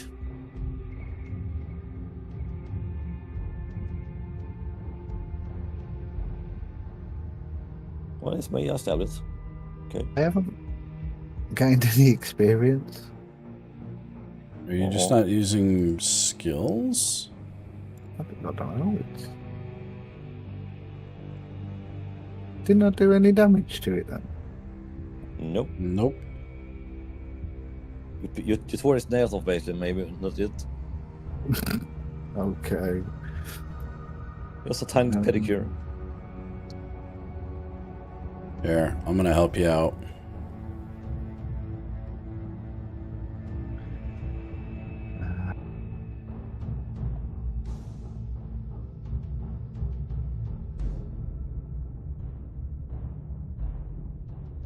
How much?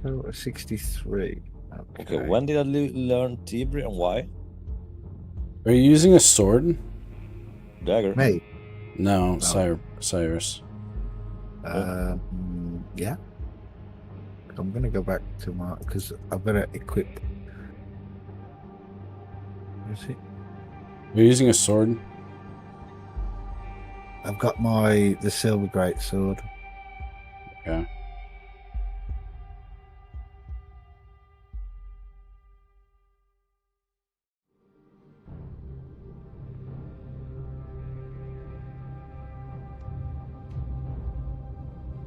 So what were I aiming at? Hmm? Is We're it gonna fighting?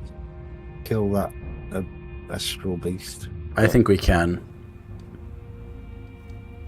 It's also, I think the astral beast health Yeah, I will try this. is not showing the right amount.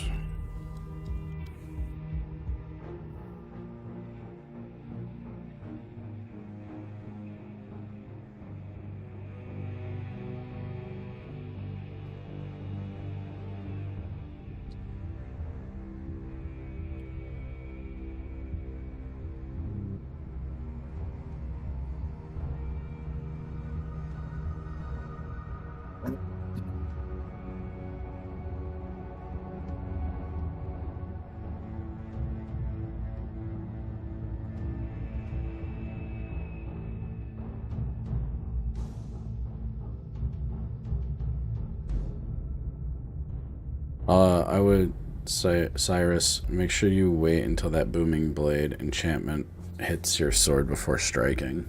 So maybe just add that. You wait for the enchantment to work or take effect.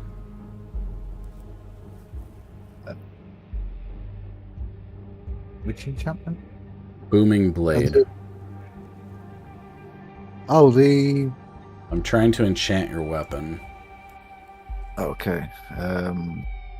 So booming blade, I will wrap your weapon, strike in a cocoon of thunderous energy that clings to the target. Should they dare to move after being struck, the stored sonic force detonates and pushes them with a secondary blast. I've got to pull the sword out of its head first. Is it in its head? It's I impaled it into its skull. So Was that? I don't see that though. It does say that.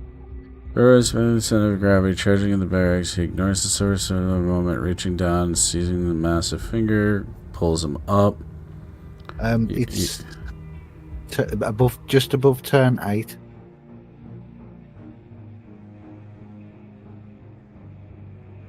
Just the messenger scrambles backwards, tripping over the barracks, the wooden pillars, and the fingers, the dagger, the great scale, scrap the traveler's ghost. I don't see it. Next one, the last one on just before. The messenger screams for tripping over the bar. I do not see that. It's right at the end, like literally trying to dislodge the sword. The sword from its skull. But I've got to see if I can get the sword back. Yeah, so do a strength check. Should be able to do a strength check. So write that like your strength is probably high, right? 21. Yeah, so use strength to dislodge the sword, waiting for Flannel's booming blade enchantment to work on my sword before striking again. Something like that. Not to tell you how to write, by the way. I should probably not do that. These are your actions, not Dan mid-maxing the run. No, I appreciate because you played Baldur's Gate, I haven't, so dislodge.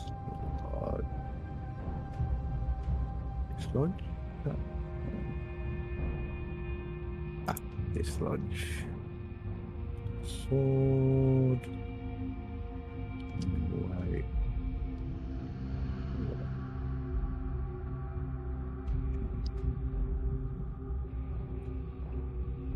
Take effect.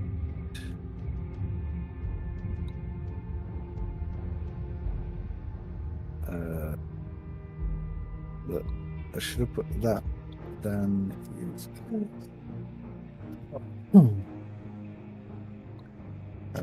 Putting on it. Simplify it. And then I can use I use my true strike as well, so we'll see if that does anything. Alright, is everyone ready?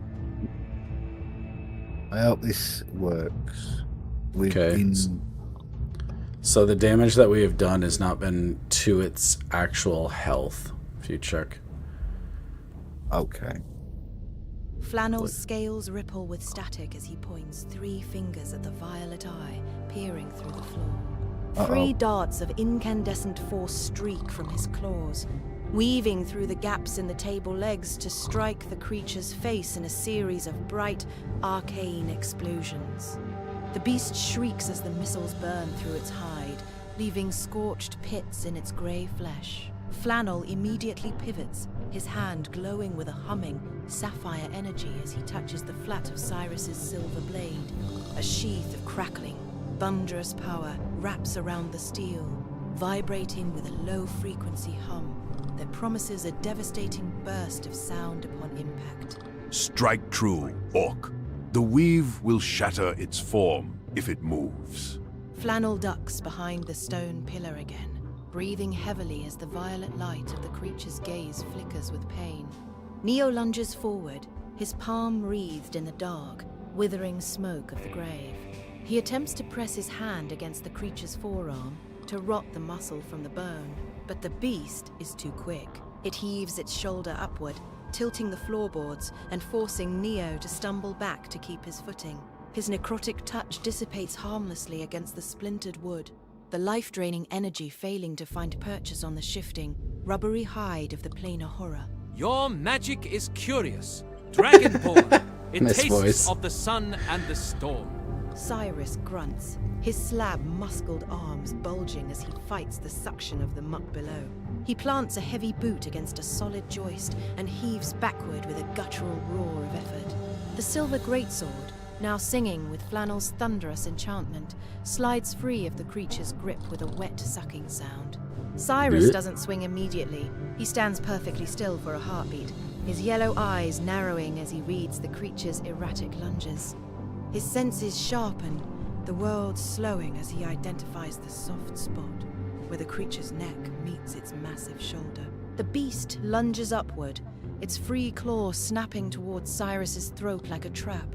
Before the talons can close, Brundhild Hammerstone bellows a dwarven oath that shakes the rafters. She slams her red-hot iron poker into the floor, directly in the path of the claw, the heat searing the creature's skin and forcing it to recoil. She throws her entire weight against the oak table, her boots skidding on the bloody floor as she holds the barricade steady against the beast's massive secondary heave. Not today, you void-spawned filth. Get back to the dark. Behind the bar, Tiberius Hayes is a blur of terrified motion. He drags 2 heavy crates of empty glass bottles in front of his crouched Well, form, that sounds like a smart idea. creating a jagged wooden nest. He curls into a ball, pressing the dispatch bag against his stomach and squeezing his eyes shut as the sound of splintering wood and crackling magic fills the tavern. Every time the floor jolts, he lets out a whimpering prayer to Helm, his knuckles turning white as he waits for the foundation to give way. The wizard is studying the void-touched blood. Interesting. Is that any way to say hello? The creature's massive violet eye narrows, its pupil dilating until the eye is a black pit of nothingness. It ignores the pain from Flannel's missiles, its thick talons digging deep into the floorboards and splintering them like kindling. A deep, guttural growl vibrates through the very stone of the tavern, rattling the teeth of everyone present. The beast is no longer just trying to climb. It is trying to bring the entire floor down. Ruh-roh. Okay, I did good damage to it at least. Okay. Okay, it's down at 25 health, so it doesn't seem like you got your strike in, so you should definitely do that. It didn't add it, did it? No, you weren't able to make the strike because it defended itself. You actually almost just got massacred by the sounds. Yeah. I didn't lose any health though. So I think I was a bit quicker than... Well, actually, Broomheld saved you. Yeah.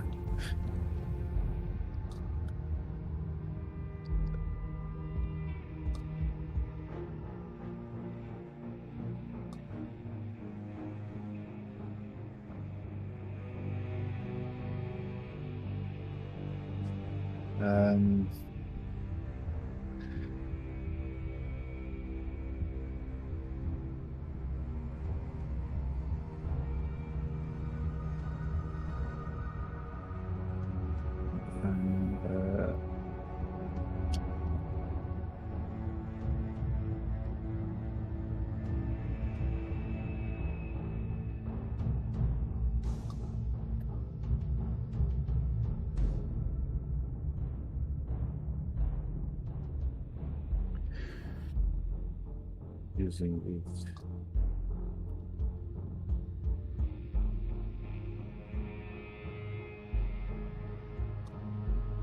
Should definitely try to pull some stuff off this beast when it dies for like trophies to be sold.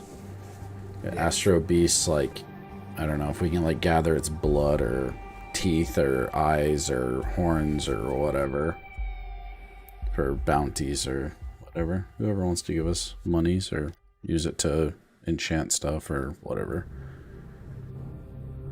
But first off, we should definitely just kill it. Don't worry about it. My firebolt shouldn't, I don't think will do too much damage. I think it's weak to force. Echo, watch out. I don't want to roll over you.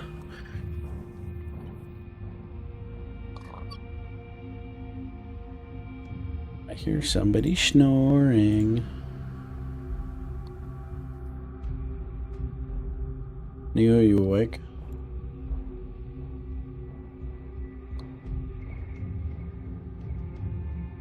Neo?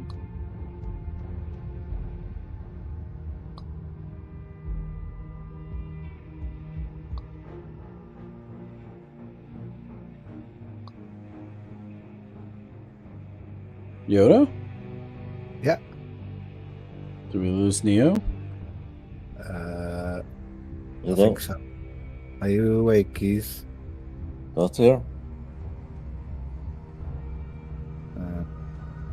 Beast.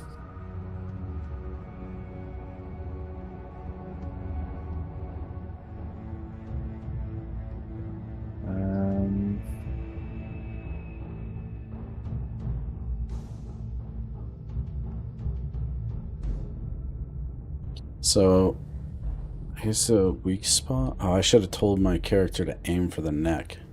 It said the weak spot was between the neck and the shoulder. Okay. Beast.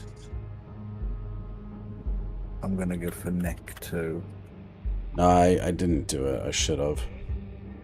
You can go if you click the white button at the bottom. You can re-edit it. Ah. It brings it back. But you can only do that if everybody else isn't ready. So that's why I ask if everyone's.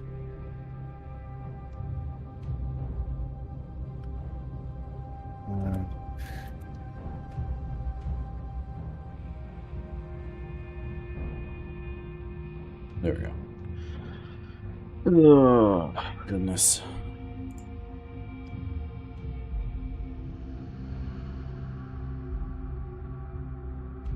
You're out of spell slots, Neo. Don't think it counts that, to be fair. Oh. I don't know what... What can I do with my sorcery points? I know what I can do in like normal D&D, but it doesn't really give me any options. Yeah, Voyage is a bit different with how it functions. Right, so I just don't think I've unlocked any sorcery abilities. I think level 4 you unlock sorcery stuff in D&D. Sorcery points are the core of your innate power as a sorcerer. You currently have 2 out of 2 points available. 1. Okay. Oh, I can magic. You can spend a point to twist your spell, for example. Spinning spell, you can cast a spell at the target, only one person. Like Firebolt, you can spend a point at the target. Oh, a second person of the same cast, quicken spell. Yeah, but usually you have to like unlock these.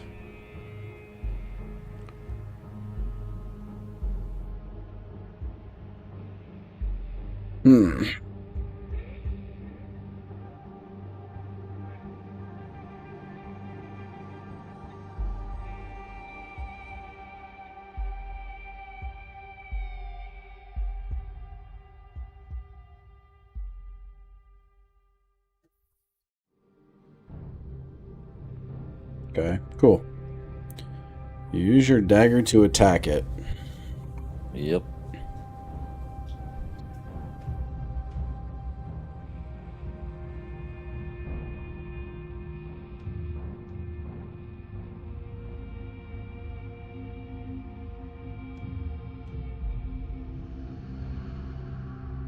I feel like you're a elf, right? Are you just a dark elf, or just high elf, or Elf. elf? Should get you a bow, so that when you run out of spells, you can use a bow. Because you should have a bonus with bows. I don't think I'm in range to type with elf. No? I have no skills with weapon, to be honest. Just happen to start with a dagger. What are you doing, Cyrus? I'm just waiting to see if everyone was ready. Yeah, I'm good. Yeah, we're good. Gone. I don't know if it would make it into something, but we'll see. Flannel Jesus. thrusts his arm forward, a mote of orange flame igniting at the tip of his clawed finger. The firebolt streaks through the purple haze, striking the astral beast precisely where its thick, grey neck meets the shoulder. The magical fire erupts on impact, searing through the rubbery hide and leaving a charred, smoking crater that causes the beast to howl in agony. Neo seizes the moment of the creature's distraction. Lunging forward with his dagger, he drives the steel blade into the beast's flank, though the hide proves unnaturally resilient, turning what should have been a deep wound into a shallow, painful puncture that bleeds thick violet ichor. Die, void spawn. Cyrus bellows a war cry as he feels the silver greatsword pulse with Flannel's thunderous enchantment. His eyes lock onto the beast's throat, his senses narrowing until the world is nothing but the path of his blade. He lunges the enchanted silver steel, carving a glittering arc through the smoke. The blade bites deep into the beast's neck, the thunderous energy detonating inside the wound with a bone-shaking crack. The force of the blow nearly severs the creature's head, leaving it lolling to the side as the beast collapses against the stone foundation, its movements turning into weak, spasmodic twitches. Seeing the horror falter, Brumhild Hammerstone surges forward from the barricade. She drives her red-hot iron poker into the gaping wound. Cyrus opened, the metal hissing as it cauterizes the violet veins. With a final guttural grunt, she brings her iron-toed boot down on the beast's protruding claw, pinning the mangled limb to the splintered floorboards. The astral beast lets out a bubbling, wet wheeze, its massive violet eye glazing over as it sinks back into the dark crawl space, incapacitated and broken. Stay down, you ugly bastard. Behind the bar, Tiberius Hayes pulls the heavy crates closer, burying his head in his arms. He braces his feet against the interior wood, his entire body trembling as the floorboards finally stop bucking. He remains curled in a tight ball, his chest heaving as he shields the dispatch bag from the splashing violet gore and the settling dust of the tavern's ruined floor. The rhythmic chanting from the streets grows louder, but within the elf song, the immediate threat lies silenced in a pool of plainer blood. Okay. Finally. Dude, you did 43 damage. Damn. You enchanted the sword. Yeah, so... I know. Dead. Get frickin' messed up. It was like putting a shotgun into a wound and shooting it. Because it blasted it, didn't it? As I hacked, like, put it into his neck. It.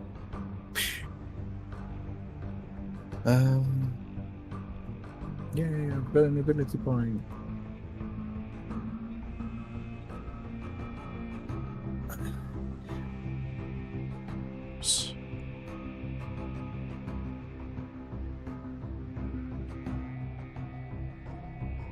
There we go.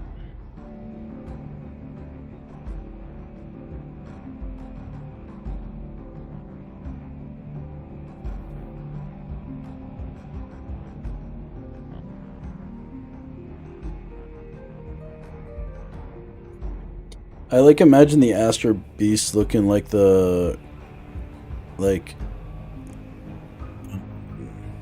Grundor from Star Wars.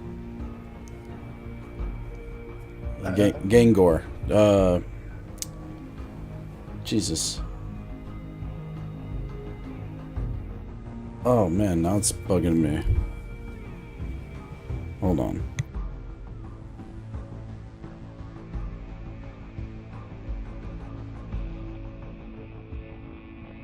Rancor. I imagine it looks like a Rancor from Star Wars.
I am here. Okay. I'm ready when you guys are. Right. I grab the dead Astro Beast head, taking it. One more swift blow. Like a trophy. Yeah, I think it fell back, but I don't know how far it fell. It remains curled in a tight ball. The rhythmic so.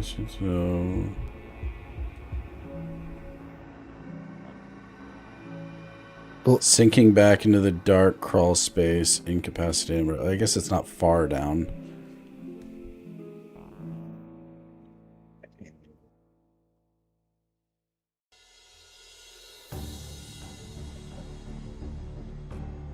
Void.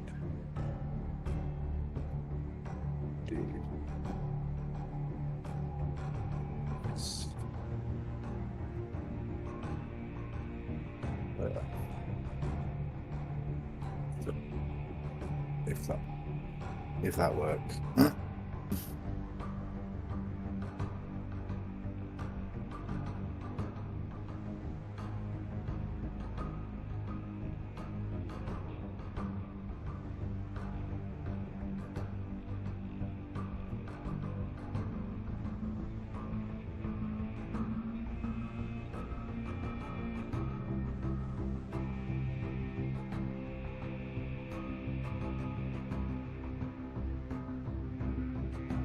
Good, Neo?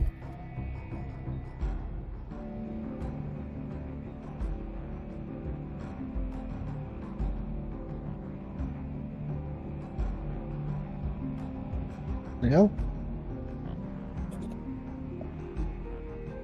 Neo?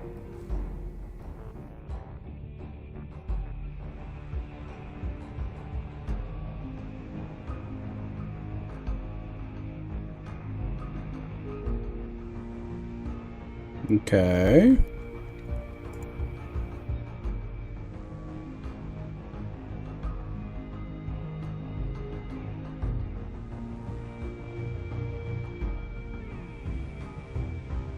You there, Neo? Neil? Oop, Are you there he there, is. Neil? He's alive. Are you sleeping, buddy? We can call it. We'll just do this last turn, and we can call it for the night. If you're sleeping.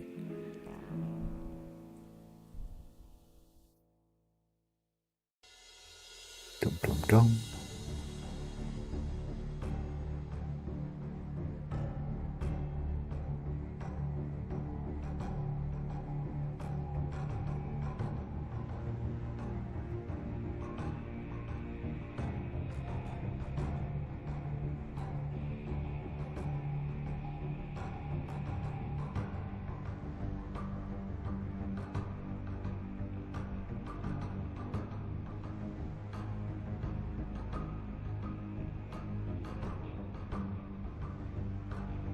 Hey there, Neil. Yeah, I'm here. It's tired. Oh. Sorry. I forgot how to write. Yeah, he says I'm glad I'm not the only one who falls asleep on streams. Well, it's true that my guy is a bit sluggish, for my taste. Your character? I feel he's a bit too sluggish for my taste.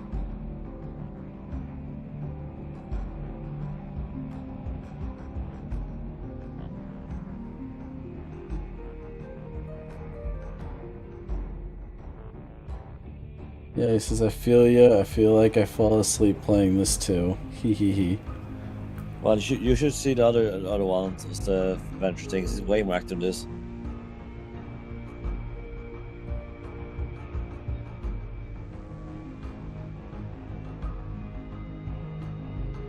This has been like when we played it earlier, it didn't start like this. Like, Yeah, I thought this was nice. Yeah, it's been good, man.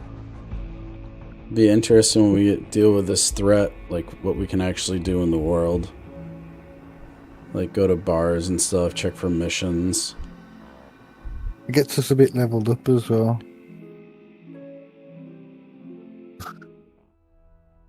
Brunhild wipes a streak of violet gore from her cheek with a grease-stained sleeve and begins dragging a heavy, overturned bench toward the widening hole in the floor.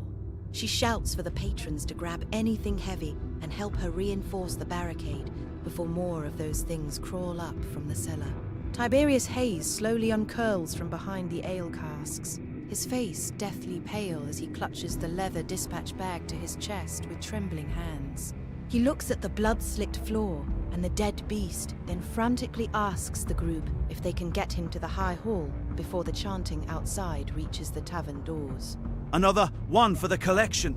Cyrus steps over the splintered remains of the floorboards and delivers a single, swift downward stroke with the silver greatsword. The blade shears through the astral beast's thick neck, completely severing the head from its slouched torso. He reaches into the muck and lifts the dripping trophy high, its massive violet eyes staring vacantly as gore spills onto the floor. Turning toward the entrance, he gestures for the others to follow. his heavy plate armor clanking with every determined stride, as he prepares to face whatever waits in the streets of the lower city. Flannel gestures with his hand, and a spectral, translucent hand manifests over the cooling corpses of the Githyanki. The mage hand deftly flips over the silver-plated bodies and reaches into the mess of the astral beast's remains, retrieving several pouches of gold and a handful of strange, pulsating gems. Once the loot is secured in his robes, Flannel moves toward the heavy oak doors of the Elf Song. He scans the room one last time with his golden eyes, ensuring no other threats linger in the shadows before stepping out into the foggy, chaotic maze of the city. The group emerges into the lower city, where the usual evening bustle has been replaced by a suffocating violet-tinged fog. The steep, winding streets are eerily quiet, save for the rhythmic, guttural chanting of Githyanki, raiding parties echoing off the stone walls.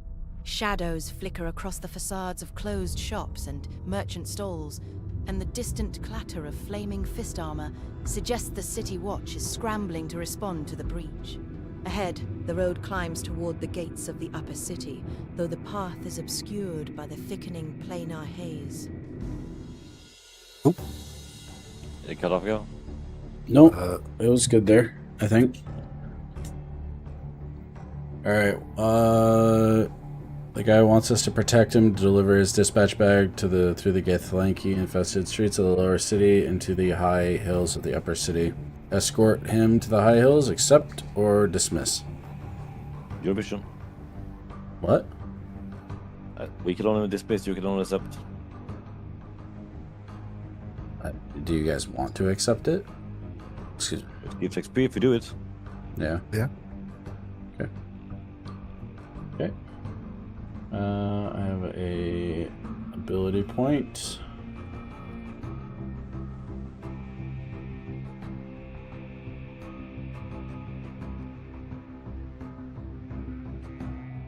You got some crystal gems, didn't you? Yeah, I'll check him out in a second.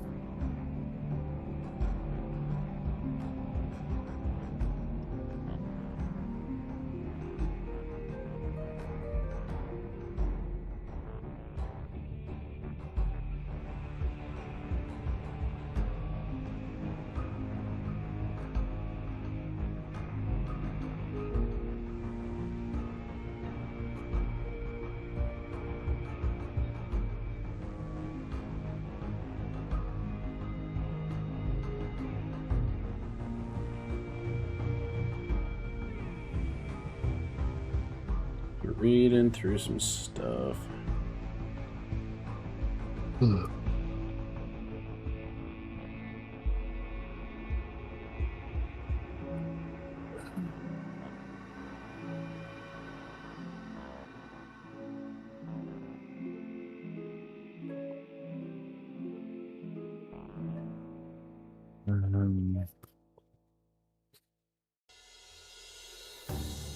Okay.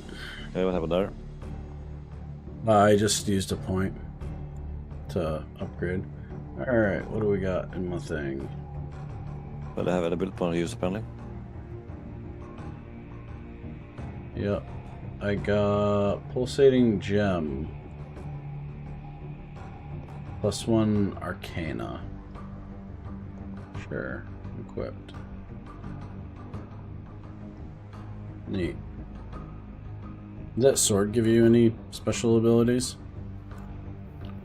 Just 1 damage. I don't know what if it does anything. Just 1 damage. Well, and now I can learn a disguise self though. Not sure what it's used for. Nice.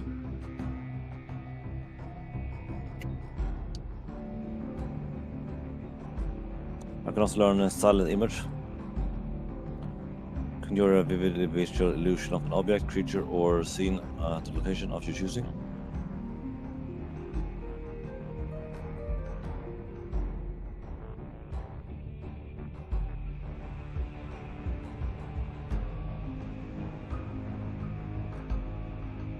I feel like the dancing light might be better right now. Dancing light. Yeah, 4 floating torchlight lights.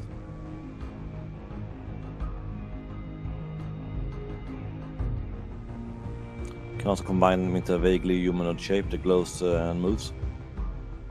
Oh, you can make it into like a cat, so it follows us around. So I can make it into something. Basic spell though, so I'm not sure exactly how to utilize it.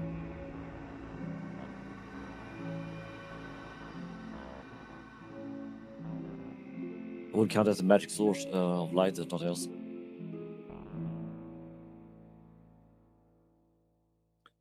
sure if it's useful though.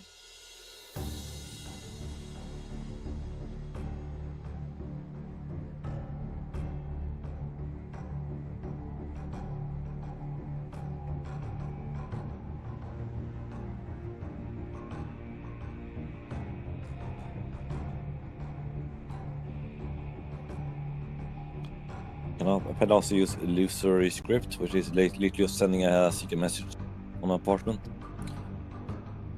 That only 2 receivers can read the correct text of. Very covertly, basically.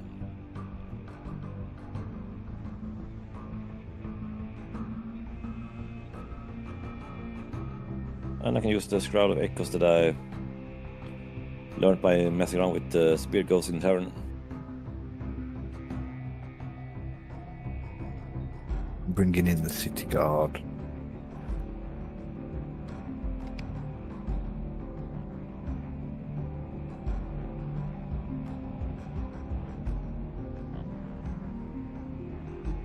Oh, I guess I can do this one.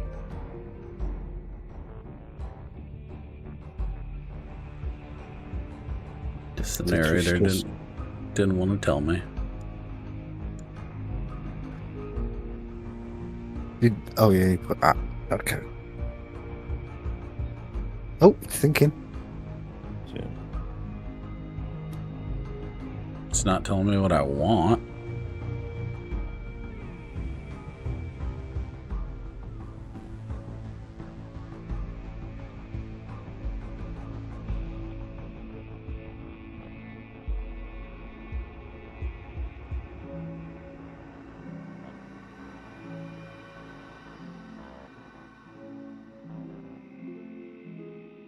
Lasts for 1 minute or around 10 rounds of combat. Okay. That's what I wanted to know. not spell. Yeah, because I should be able to immediately, when we enter combat, I should be able to enchant your sword with radiant damage, which should just be... Not many things are immune to radiant damage, except for, like, shadow users. I shout as loud as I can into the city guards, bring them to their location to deal with the Githlanki. Yeah, not sure if this works.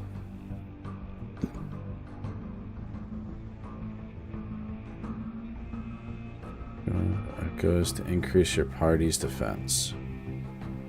Okay, nice. Oh, it's a defense built in. Brundhild Hammerstone. Oh, I plunged critically her iron failed. poker Oh into my a bucket god. of slumps. Wow. The metal hissing as steam billows into the May the roll never rafters. be in your favor, She Yoda. reaches under the bar and hauls up a heavy, steel-limbed crossbow, cranking the windlass with a grim set to her jaw. Tiberius Hayes scrambles to his feet, his face still the color of curdled milk, and hooks his fingers into the strap of his dispatch bag.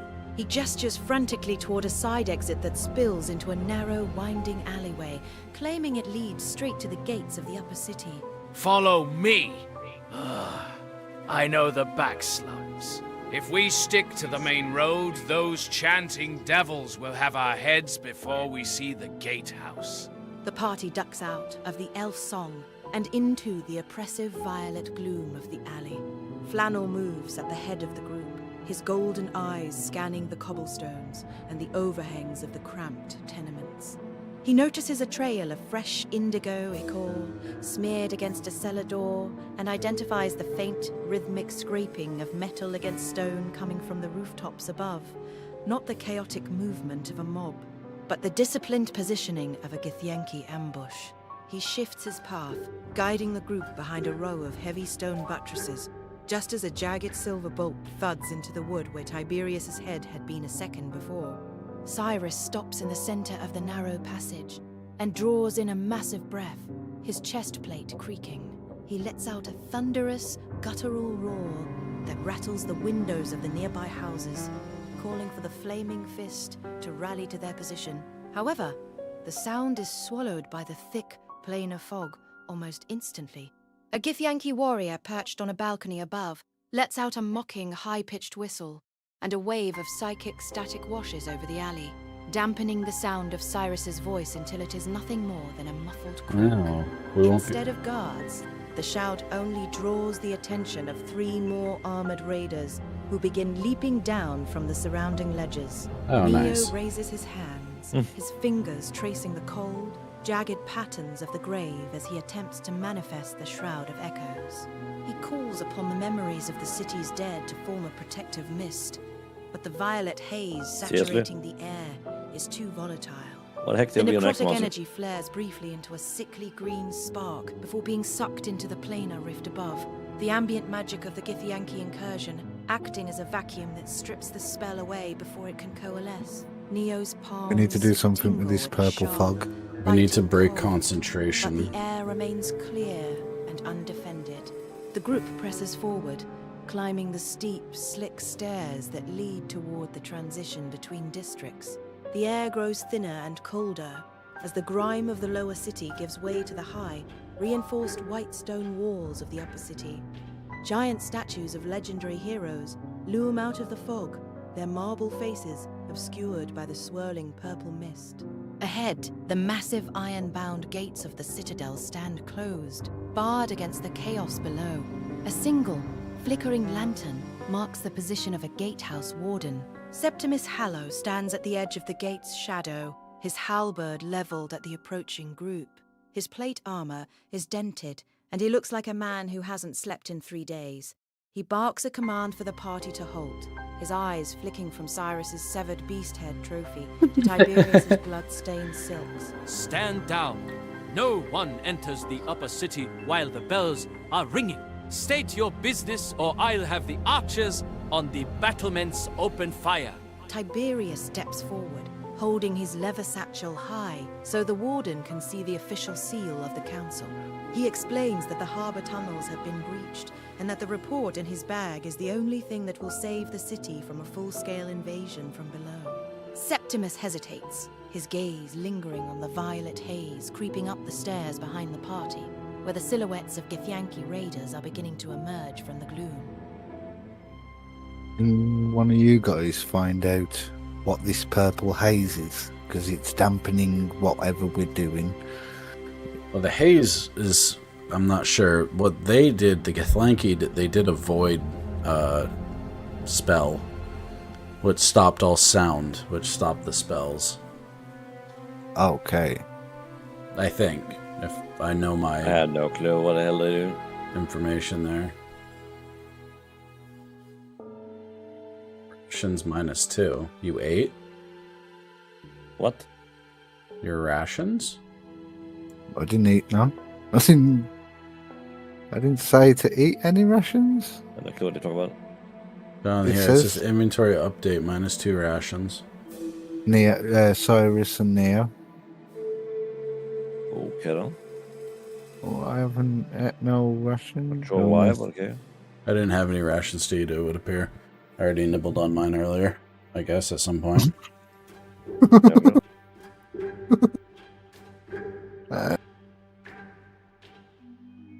What do we do? Because Cyrus wants you to protect him, to deliver the dispatch pad through the infected streets of the lower city to the high hall of the upper city. if he gets through the gates, we don't have to protect him because it's locked. Do we turn and face these guys? Hey, you're that solution. You're a big demon. Throw him over the walls. He enters. He's safe then. Catapult him in. I just pick him up and throw him over. Come on. Yeah. You're safe. Good. We're done. Well, Flannel's just as big as me, I think. I am not nearly as strong. I have a strength of 8. Don't look at the Peaceweek necromancer. Yeah, you can throw him now. Just you got to pick him up and yeet him. Yeah, exactly. I'm gonna summon a skeleton catapult and just shoot him over. Fail critical while doing it. We need to tell Septimus to let him in. He's got to go. He's got to take his messages up there. Incense burn here. I don't think that will get the poison fog whatever bench. I did try and use my incense burner, but it disregarded it. Hey Yoda, can we summon Deadpool up into his fun guy? Hey, you are a necromancer. You are a necromancer. He's a bit undeadish. Dead, yeah. Yeah.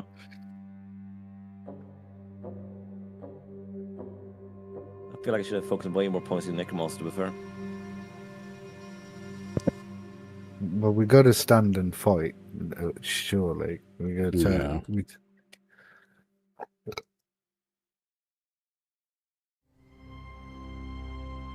I mean, my necromancer is almost level 7, but I mean, so far it's not showing good progress. You'll get some dead bodies in a minute. Well, it should ever help though. Yankees cannot counteract everything or the focus. Master of spells, spend polity life magic, raise the dead, and commune with spirits. Necromancy magic animates on dead as and trains vitality from enemies and speaks with the deceased. Yeah, so far I've not been able to use it properly, apparently. I think it might depend on the timing. Oh yeah. Yeah. This scenario is saying that necromancy is bad profession.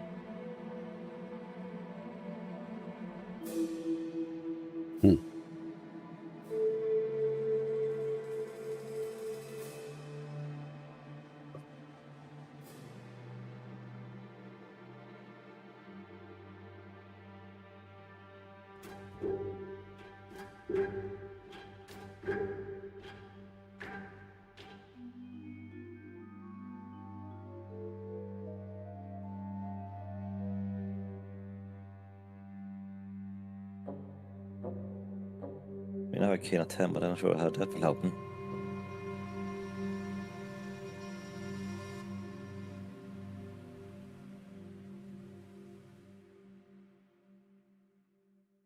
Do you have any way to heal Tiberius at all? I have medicine 1 and maybe some potions. I don't have any potions. Wand, rope. I mean, I have kind of one, but it's not quite potion-ish.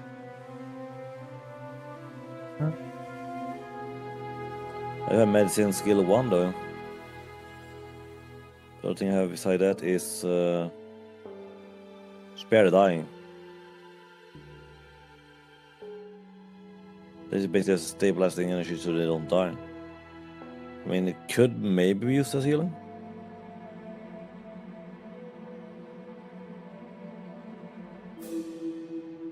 You did. Yeah, but this is the thing though. Just make sure if they die, and they will not die, basically. Yeah. Try using it as healing, but I mean, it's not kind of made for it. Have you got a wand? Yeah, I have a wand. Me too, but it doesn't do anything. The thin rod used to focus projectile arcane energy. I don't know if it will help with a firebolt, but I think with magic missile it definitely will.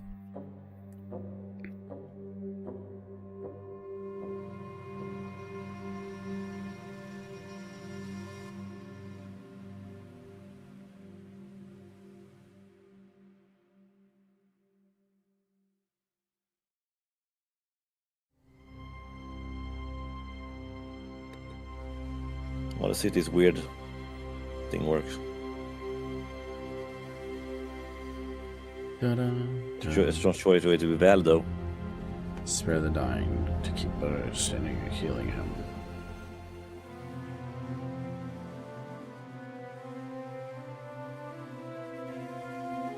Great success. Flannel Oh my tilts god, his that finally head, worked. his golden eyes narrowing as he studies the roiling violet fog.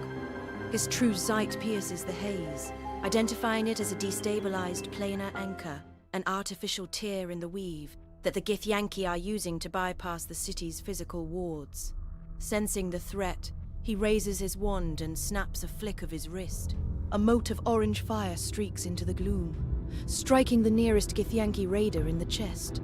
The creature reels as the flames scorch its silver breastplate, leaving it stumbling back but still clutching its jagged blade. Flannel slips behind Cyrus's massive frame, his claws tracing a sigil in the air that causes the orc's silver greatsword to vibrate with a high-pitched crystalline ring. The booming blade enchantment settles over the steel, wrapping it in a sheath of sonic pressure that hums with the promise of a thunderous rupture should its target move. The fog is a bridge. We must cross the threshold before the anchor stabilizes. Cyrus pivots toward the emerging Okay, so we have a Githyanki time. silhouettes, his yellow eyes glowing with a predatory intensity. Yes, so. He heaves the silver greatsword in a wide, horizontal arc. The sheer weight of his blow, amplified by the sonic enchantment Flannel provided. The blade carves through the armor of the lead raider, the impact releasing a localized clap of thunder that shatters the creature's visor and sends it flying into a stone buttress.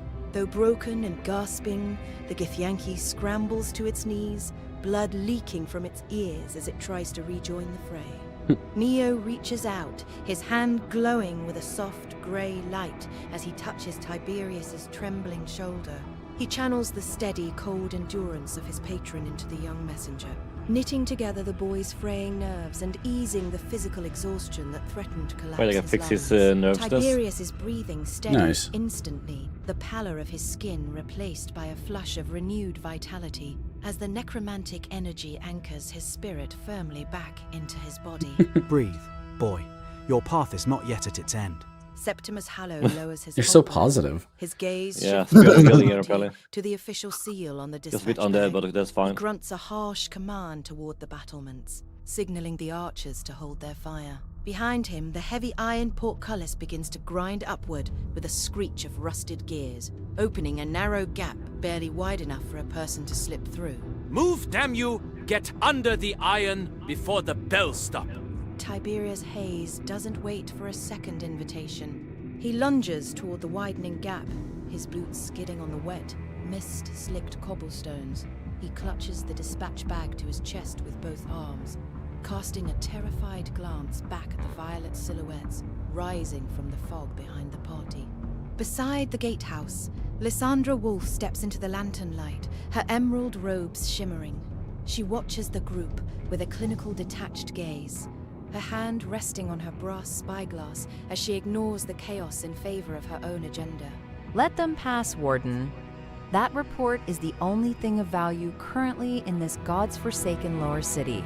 Ensure they reach the High Hall in one piece, or your pension will be the least of your concerns.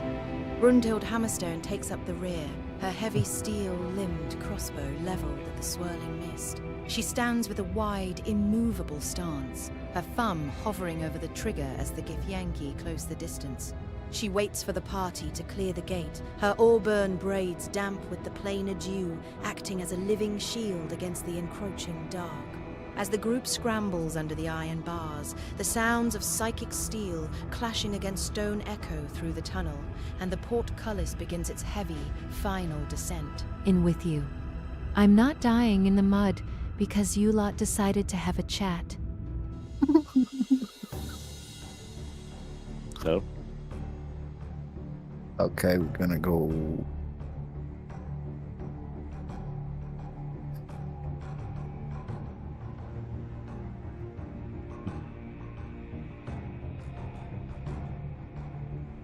Reach this. Okay, I guess we just keep moving. yes, Yeah. so.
I investigate to see what I have around. I don't know. Loot goblin just seemed like an appropriate The iron thing. portcullis do whatever you can. screeches as it settles into the stone floor, sealing the path behind the party. Within the upper city, the air is markedly different, colder, thinner, and devoid of the heavy rot of the harbour. The streets here are paved with polished white granite, flanked by high-walled villas and manicured gardens that are now shrouded in a restless, violet-tinged mist. Elegant silver-wrought street lamps flicker erratically, their light struggling against the plainer haze. Ahead, the broad processional leads upward toward the High Hall, a massive structure of marble and gold that dominates the skyline, its spires piercing the low-hanging clouds. Septimus Hallow plants the butt of his halberd firmly against the cobbles, his breath coming in ragged plumes of steam. He stands with his back to the gate, his eyes scanning the party for injuries, while his ears remain tuned to the muffled sounds of the Githyanki assault on the other side of the iron bars. Nearby, Lysandra Wolf remains poised and unaffected by the chaos, her emerald robes pristine, despite the dampness of the evening. She gestures impatiently with her brass spyglass toward the climbing road, her expression one of cold, intellectual calculation as she assesses the newcomers and the trophy Cyrus carries. Keep your wits about you.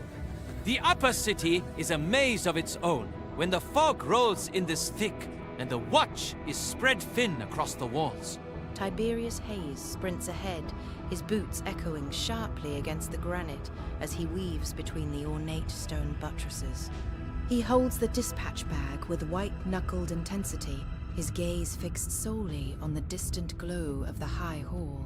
He passes a decorative fountain where the water has frozen into jagged, purple-tinged shards, and continues upward without looking back.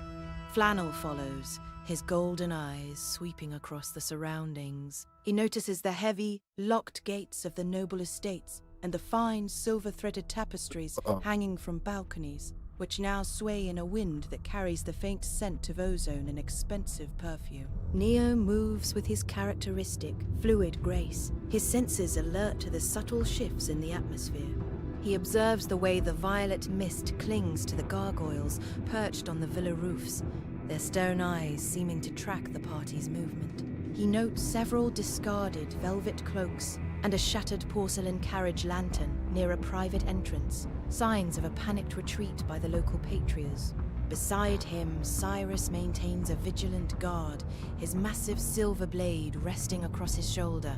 He glances occasionally at the dark alleyways between the estates, his yellow eyes searching for any sign of the stalkers Tiberius mentioned in his frantic warnings. Follow the processional. The council is in emergency session, and they will not be patient with delays. Whatever you encountered in the lower city, the High Hall requires the full report immediately. Along the road to the High Hall, the environment is a study in abandoned luxury. Polished brass plaques on the villa gates identify the names of powerful families, Caldwell, Oberon, and White Wave, many of which are now silent and dark. Flannel spots a small silk-lined coin purse snagged on a rosebush near a gate, and a discarded signet ring glinting. I'll get a signet Massive ring. marble statues of Baldorin and other heroes of the city line the path, their features sharp and imposing in the flickering lamplight, serving as silent sentinels as the group ascends toward the seat of power. Ooh. 10 more gold. Nice. Can't you tell you're a dragon? A dragon descendant? Yeah, you know. That gold. Buddy, I'm already up to 65 golden pieces, okay? I'm rich. Cool. Wow. I'm only at 15. I ain't 15, even looked. Don't So I've worry, just when been we get to a store, I'll buy you guys something nice.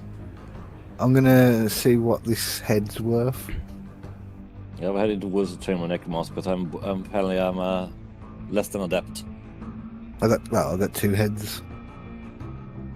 You want me to make them dance or yell at you? Start talking to me. Yeah, pop your head hanging on your belt.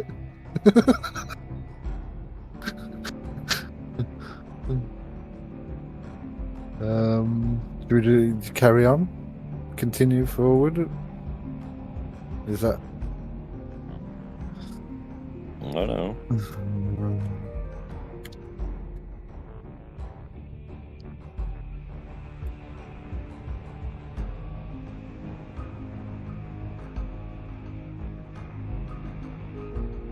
Damn, you getting those?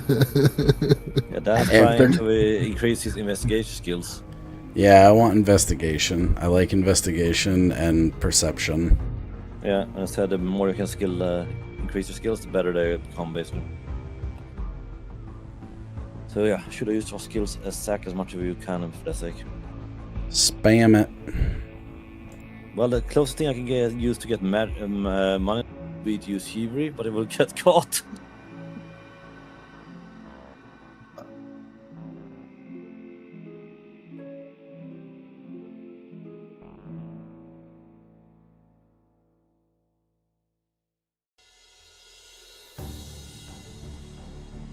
Yeah, my investigation is... The only thing I can use to basically not claim my skills is to basically do some, well, whatever practice with them. That's all I got for that little bit. Ain't really using much.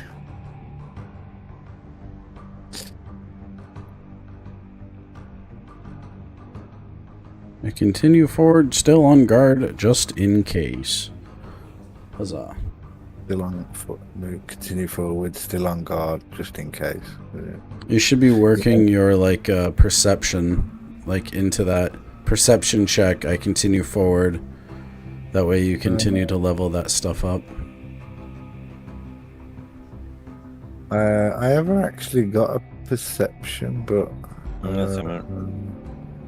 I could, because obviously we're looking. I use. Yeah, I don't know your skills. This is what you should be checking. Anything that's in there of use. I got wisdom. I got 8 wisdom, but I'm just gonna see. Well, I'm going to do whatever practice run here, I guess. I continue following as I practice my necromancy while keeping my guard up. Nice. Improvise the bezel. To use perception. Look at that, success. Septimus mine didn't the play butt of newbie. his halberd against the granite, confirming the lock before jogging to catch up with the group. His heavy plate mail clanks with every step, the sound echoing off the high, silent walls of the villas. Beside the party, Lysandra Wolf moves with a predatory elegance, her eyes fixed on the severed astral beast head Cyrus carries. She explains that the stalkers haunting the mist are likely displaced astral predators, or phase spiders drawn to the planar thinness of the upper city. Ugh, phase spiders are bad. The eaves of the noble houses rather than the ground. Brunhild Hammerstone keeps her heavy crossbow leveled at the balconies above, her gaze suspicious as she scans the ornate stonework. She mutters a low curse about the flimsy foundations of these wealthy estates, grumbling that if the masonry isn't solid, the violet rot from below will seep through the floorboards, just as it did at the Elf Song. Up ahead, Tiberius Hayes is a blur of motion, his boots slapping against the polished white granite as he sprints toward the golden glow of the high hall. He shouts back, his voice cracked with panic, urging the party to keep pace, because the harbour report is the only shield the city has left. Flannel slows his stride, his golden eyes sweeping across the gutters and the shadows of the gated gardens. He sifts through the discarded finery of the panicked nobility, finding a heavy silk purse caught on a wrought iron fence and a gold signet ring resting near a drained grate. His sharp eyes catch the glint of more than just coin. He notes the way the violet mist curls around specific doorways, marking the trail of something that moved through the area with chilling speed. He's definitely a dragon. He pockets the valuables, his movements efficient, as he tracks the subtle disturbances in the ozone-heavy air. The tracks are fresh. Something didn't just walk through here. It hunted. Cyrus walks with his silver greatsword resting across his shoulder, his yellow eyes darting between the marble statues of Boldiran and the dark gaps between the villas. He ignores the luxury around him, focusing entirely on the the shifts in the fog that might signal an ambush. His orcish senses are dialed to the heavy pressure in the air, waiting for the flicker of magic that heralds a Githyanki blink. He stays centered on the processional, his massive frame acting as a bulwark for the smaller members of the group as they ascend. Neo glides along the edge of the path, his fingers moving in a rhythmic, cold dance. He channels a trickle of necrotic energy, practicing the delicate weave of his patron's magic to keep his focus sharp amidst the planar interference. A faint, grey vapor curls from his fingertips, mirroring the violet haze of the city, but carrying the stillness of the grave. He remains acutely aware of his surroundings, his elven ears picking up the distant, frantic ringing of the city's bells and the frantic heartbeat of Tiberius ahead of them. The dead of this city are restless tonight. The veil is far too thin. The group reaches the final ascent, where the processional widens into a massive plaza before the High Hall. The great marble temple fortress looms over them, its golden domes reflecting the erratic flashes of lightning from the storm brewing in the planar rift above. Dozens of flaming fist soldiers stand in a rigid phalanx before the main doors, their shields overlapping to form a wall of steel. Tiberius skids to a halt before the line of guards, gasping for breath as he thrusts the council-sealed bag toward the lead centurion. From the harbor, the breach is real. Let us in. Gold signet ring. What do I get?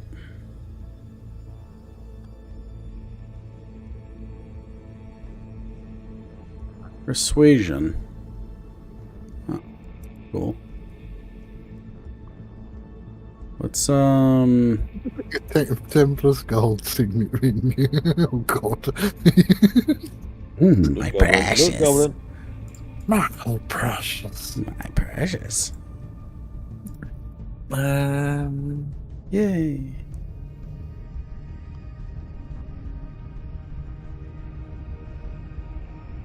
Can I?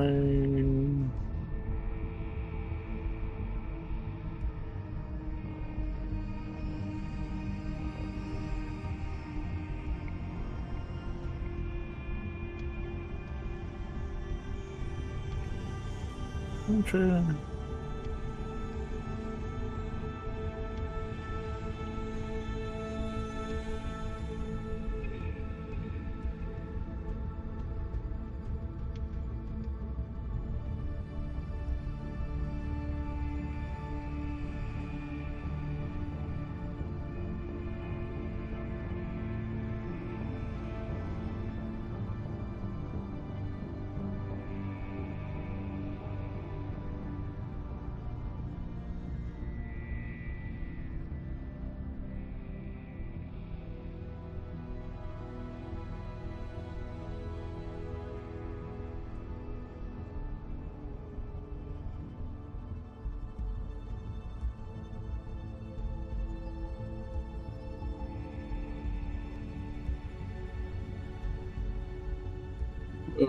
Wait, who?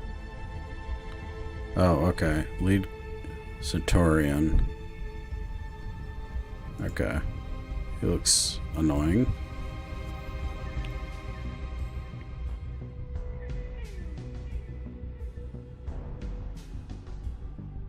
How good is your persuasion?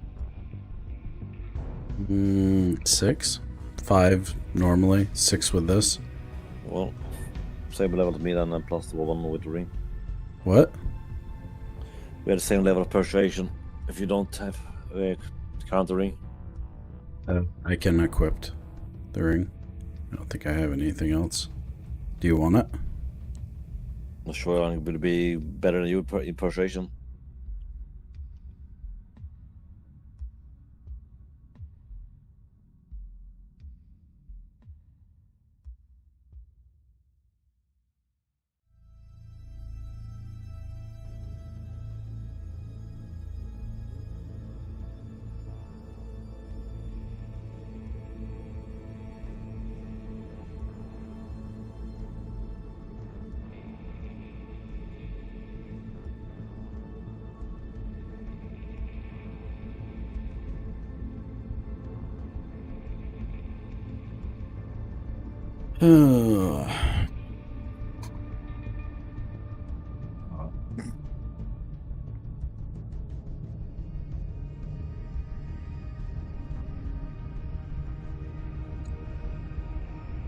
Chop for danger. Yeah, okay, what else to do? What else? Flannel stands near the center of the plaza, his golden eyes sweeping over the architecture. The high hall rises ahead, a mountain of white marble and gold leaf.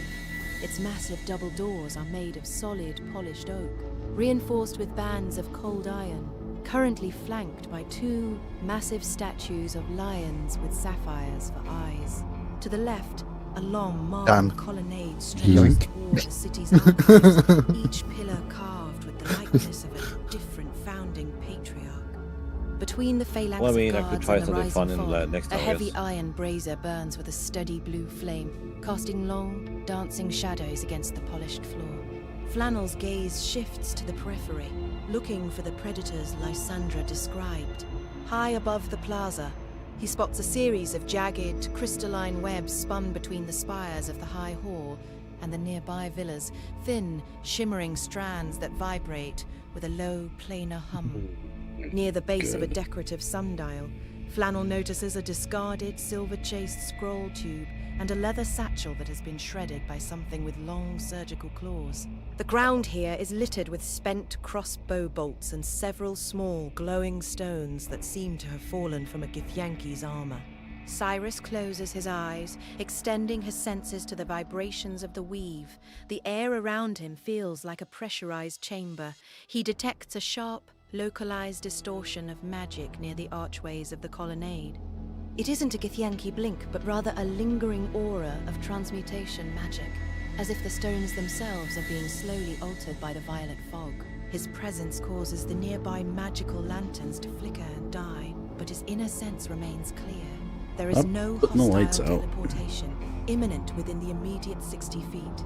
Though a massive source of conjuration energy pulses from deep within the high hall itself, Neo remains perfectly still, his elven ears twitching as they catch the sound of rhythmic clicking coming from the rooftops, the sound of many jointed legs moving over slate tiles.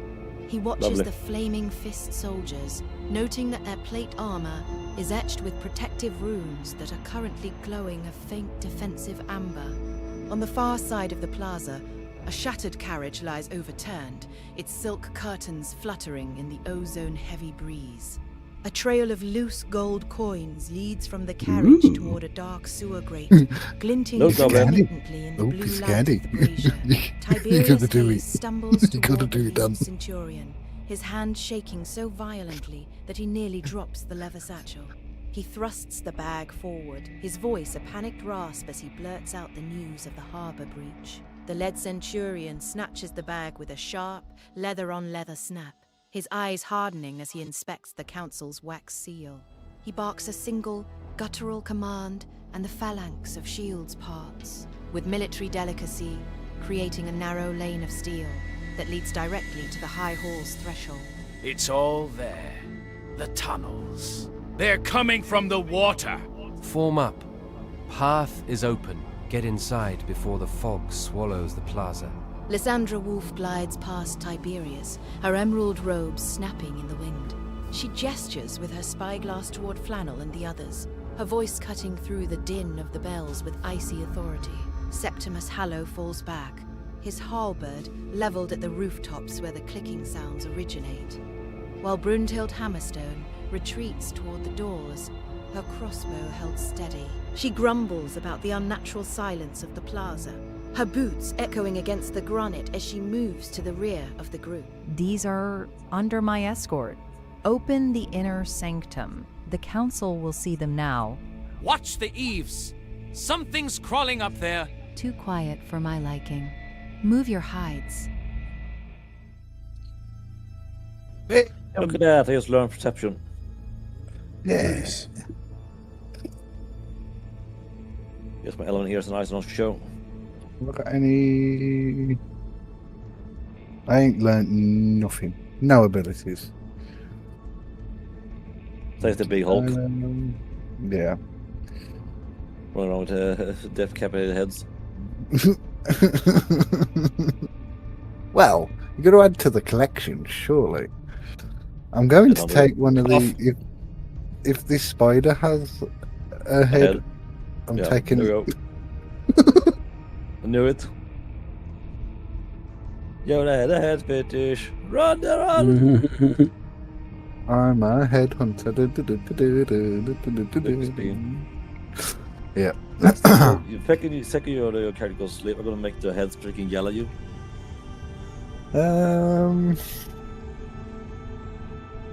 That'd be funny. And Dan, you gotta do it as you're going along, picking up the coins. Ooh, piece of candy. Ooh, piece of candy. Wow. I was literally just writing "ooh, piece of candy." If we had a hidden dialogue, I would definitely try to do a few silly things. Fun if it comes out and you see what it's trying to do before it happens.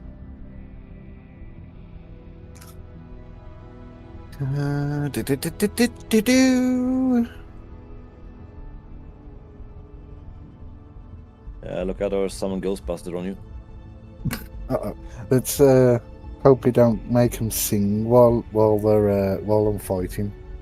Oh, I'm kind of sure I could make that happen if I just managed to freaking get my spells working.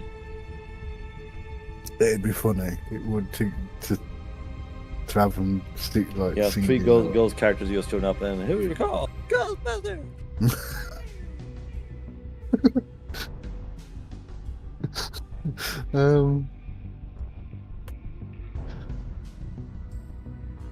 I need to get my skills way up for that.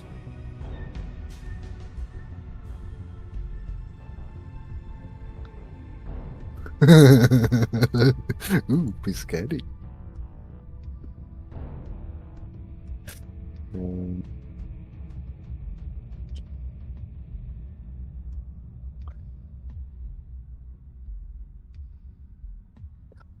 I'm just gonna continue. The AI is very bad when it comes to adding skills and add description for what the purpose is. Yeah, that's why I wrote it into the narrator thing. She gives a full description usually for stuff like that. Well, this time she fell. Oh.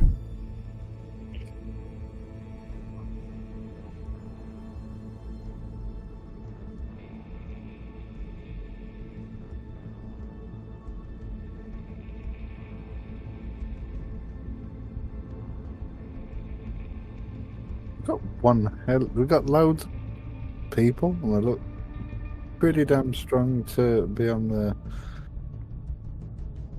the fight. In the fight, Big group of something happening.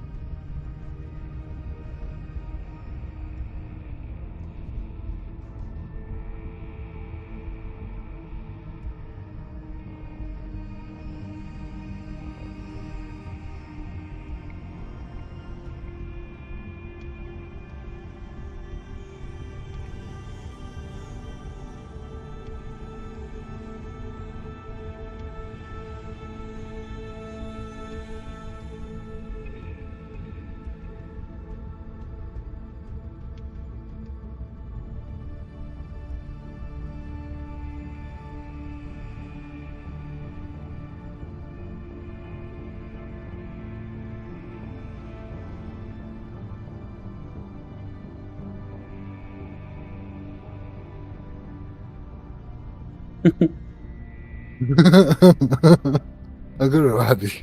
It's good. It's gonna be done. I will summon a big ass rat here, then I will make it gnaw at you and your heads. Hey. No. I mean, you already are a rat lover in your other games. Hey, they attacked me. I only caught them. Not in the kitchen. Tiberius Hayes limps rapidly through the Never lane had a of full time with a shields, cooker his hand when he was clutching stealing all his the side as he follows cookeries. the lead centurion toward the heavy oak doors. He mutters a frantic prayer to Helm, his eyes locked on the safety of the interior.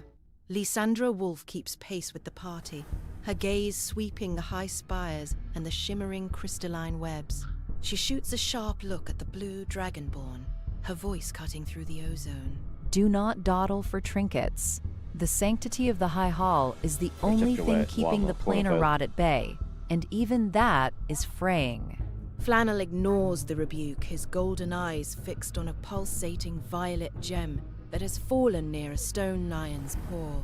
He weaves a subtle gesture, summoning a spectral spectral, translucent hand that drifts through the misty air. The mage hand snatches the gem from the polished granite, bringing the prize back to Flannel's waiting scales. Oh, piece of candy. Cyrus lets out a short, rough laugh at the there you go. dragonborn's Yep, greed, the sound vibrating in his dense chest. He keeps his silver greatsword at the ready, his yellow eyes scanning the colonnade as he maintains his steady march toward the inner sanctum. Beside him, Neo attempts to trace a defensive sigil in the air, trying to pull a shroud of necrotic mist around his allies. However, the heavy pressure of the High Hall's own protective wards pushes back Your against spells his are coming magic. back on The you. grey wisps dissipate I into didn't the say that violet though, I fog say as practice quickly as not they to cast fall, defensive orders. leaving Neo's hands cold and empty. Quintus Hale snatches the dispatch bag and signals his men to close the shield Should be wall. sent back The to moment Hogwarts the for group disciplinary passes, actions. He leads the way into the torchlit vestibule, barking orders for the inner sanctum guards to prepare for an audience. Behind them, Septimus Hallow walks backward toward the entrance, his halberd held at a high guard to threaten the clicking shadows on the roofs. He spits on the marble floor with a grimace. Aye! Something's definitely nesting up there. Get inside. Now! Brunhild Hammerstone pauses at the threshold, her stout frame silhouetted against the blue flame of the brazier. She scans the high eaves one last time, her thumb resting on the trigger of her crossbow. With a low grumble about dainty elven webs, she follows Cyrus into the sanctum, her heavy boots striking the marble with the weight of falling stone. Inside, the High Hall is a cathedral of power. Great tapestries depicting the history of the Sword Coast hang between soaring pillars of white stone, though the air here tastes of metallic incense used to ward off the planar anchors. At the far end of the hall, beneath a massive stained glass window of the city's crest, several figures in ornate robes stand around a circular stone table, their voices hushed and urgent. One of the councillors, an elderly man with a silver chain of office, looks up as the heavy doors begin to swing shut behind the party. The Harbor Report? Bring it forward. We have reports of the Githyanki breaching the lower sewers near the counting house. Okay. New quest, Subterranean Breach. Councilor L wants you to descend into the lower sewers near the counting house and intercept and eliminate Githyanki team reporting the breach. Neutralize the Githyanki. Sure. I think I just got sleight of hand. I have a Tiber still though. It's kind of the same. I got the pulsating gem. Arcane power. Okay. Here, can I give that to you? I'll try having arcane 10. Item. You can tell när du bättre chip over me bättre. För då vill du tror prompt basically.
we're a bit.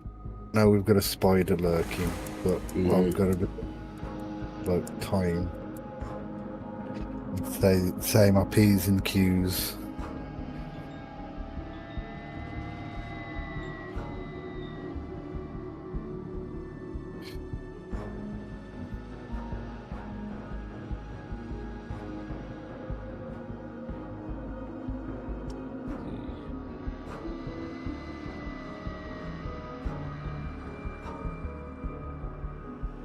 I think it's reward, not reward.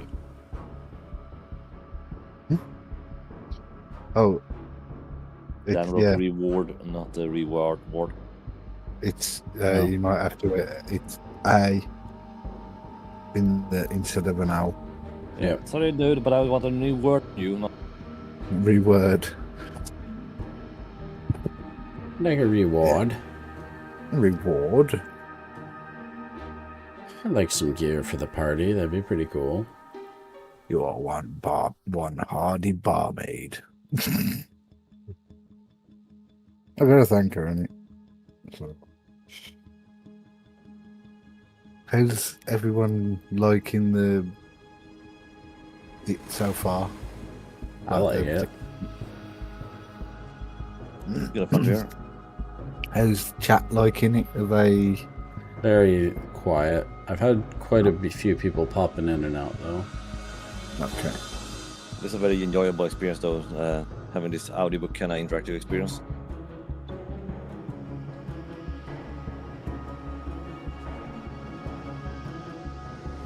Not sure I would like this kind of development of this for my character, but that's no matter. Challenging. No, I've been challenging. This is something else.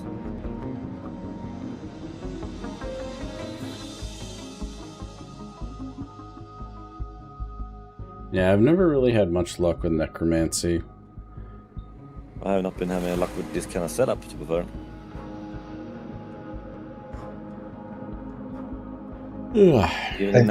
Even in whenever it dies in Baldur's Gate, to be fair too. You was a low-level necromancer, so train stuff. Try playing Never Nice and the Baldur's Gate, and I can tell you that 80% of the party stabs in the back and it follows the Dark Lord. Bullshit. Oh. I did not go good for me in get those games either. I never actually got round I'm to also referring to Never Nice 2 in particular. Shadow King, or whatever it was called.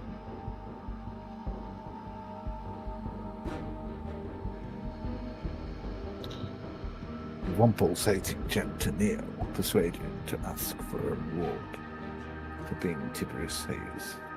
Bring for the party. Bring in the gems and the gold and give it to them all. Gold, I would prefer to get like maybe a piece of gear.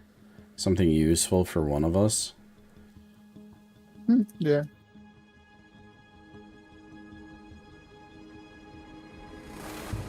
It'd be nice to maybe get you like a better helmet or something, an axe, or maybe not. Like a flanky silver sword should get you by for a while. I would say the sister shop in the demon realm though was more interesting. But it's the sheet skill though, what's another fact? The heavy oak doors of the high hall boomed shut, muffling the chaotic bells and psychic shrieks of the city outside. Inside, the air is thick with the scent of ozone and the metallic tang of holy incense. Cyrus turns to the stout dwarf, his yellow eyes reflecting the steady torchlight of the vestibule. You are one hardy barmaid. Thank you for your help back there. Brunhild Hammerstone grunts, giving Cyrus's scarred plate armor a firm, metallic clap on the forearm. She keeps her crossbow aimed at the high, vaulted shadows of the ceiling, her eyes never resting as she acknowledges the orc's praise. Keep your thanks for when we're drinking.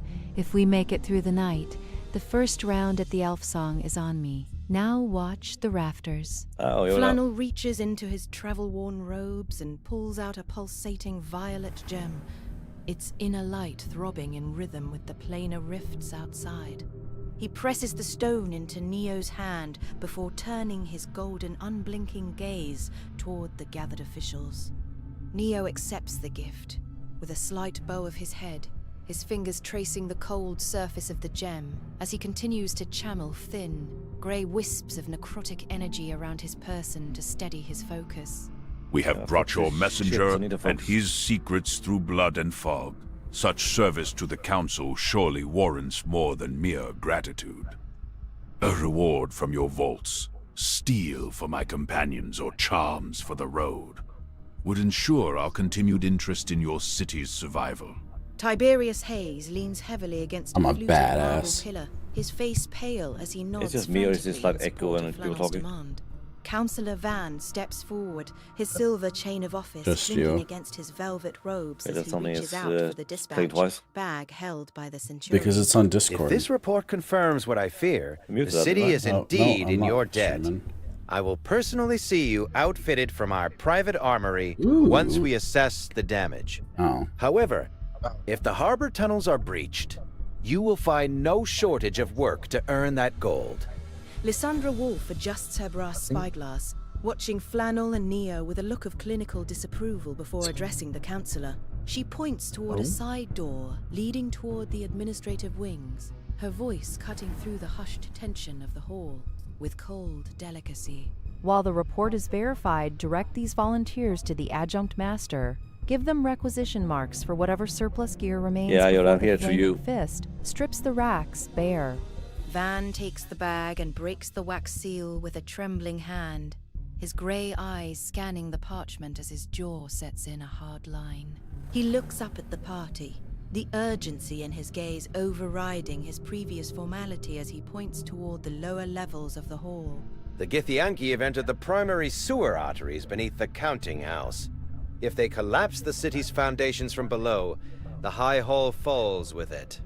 Descend to the sewers, intercept this infiltration team, and eliminate them before they finish their work. We will have your equipment prepared upon your return, if there is a city left to return to. I mean, I do like the ghost echo I get from you. Oh? Is it from me? Yep, your mic turns green at times, and then I hear the echoing. Yeah. Oh. I just monitor your indicator when I heard it. My apologies. No problem. I was just not sure why they were so echoey. Okay, so we'll get equipment in exchange for neutralizing the Githyanki in the future. Okay. Neo's necromancy is increased. Neo reached level 4. Yeah, I need to kick it up to 10 at least.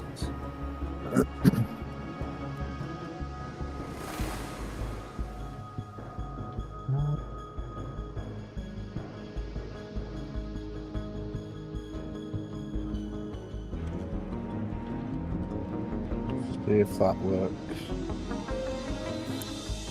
No, I was wondering why it sounded like it we would walk into catacombs all the time. I'll see if that actually works, because I just changed. Hang on. No problem. Okay, I can do this guy self. Reinforce myself with false life. Not sure which one will be better. Infestation, conjure a swarm of insects that briefly overwhelms the nearby creature. Biting and stinging before dispersing. The discomfort and pain of swarm cause the target to jerk unpredictably in a random direction. Not quite sure if that's useful.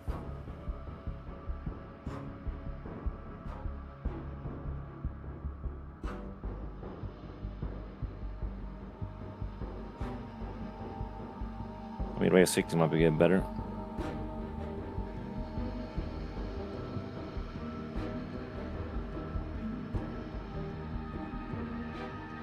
I'm quite sure if you need a silent image as a decoy.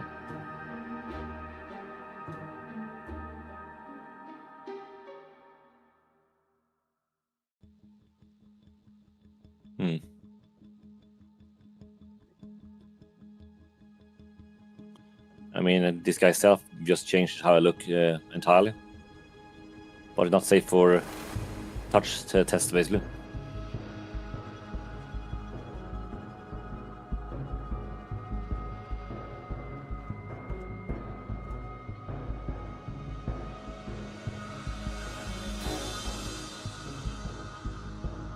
I'm gonna see if I can investigate the racks too. You want to be a loot goblin? I'll just see if there's anything. I mean, I could try and train my thievery skills, basically. I can just be a bit sleight of hand myself, but yeah.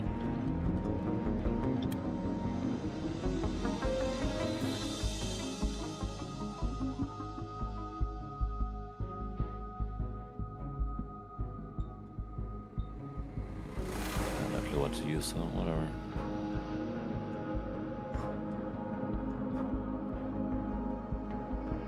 Either illusionary things or just go with more combat things.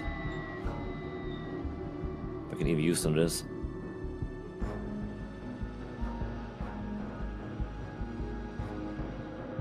This will be our last turn, by the way.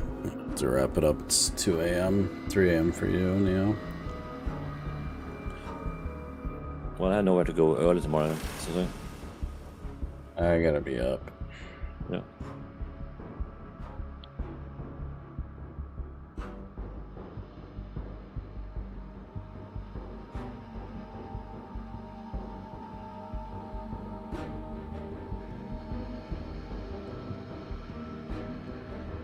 I guess I can do this for whatever reason. Well, everyone go for loot run, I guess. Councillor Van gestures urgently toward the heavy bronze doors Look at that, leading to the technological elf. armory and the sewer access. Quintus Hale strides over to the equipment racks and kicks a wooden Not mixed crate results. open, revealing a pile of reinforced leather and steel. Time is wasting. Take what you need from the racks immediately before descending. Grab what you can carry and move out. My men are already being thinned at the gates. Flannel moves toward the back of the armory, his golden eyes scanning the high shelves where the more unique items are stored. He spots a heavy, reinforced satchel tucked behind a stack of ceremonial shields and pulls it down, finding it filled with high-grade components and a pair of finely crafted, silk-lined gloves that hum with a faint static charge. Nice. Fancy. He also locates a bundle of specialized oils and a small, silver-tipped quill that seems meant for quick field scribing. Cyrus shifts through the main weapon racks, Scribing? his You massive gonna be a scholar? hands tossing aside standard-issue short swords and rusted Gonna pipe. graffiti on the He manages walls. to find a heavy weighted Guess so. chain that feels solid enough to wrap around Here a comes the limb, dragon board. though most of the other steel he finds is either too light for his frame or not. Yoda, you need to be the throw He eventually a settles coin on for a the set dragon of board. thick, blackened iron greaves that provide extra protection for his shins, though they lack the fine craftsmanship of his own plate. Neo glides toward a glass-fronted glide. cabinet, his fingers Yeah, I tracing guess. the patterns of the protective I'm wards Mackie Jackson now. etched into the frame. He identifies a lingering weave of abjuration magic, protecting several glass vials and a weathered, leather-bound volume.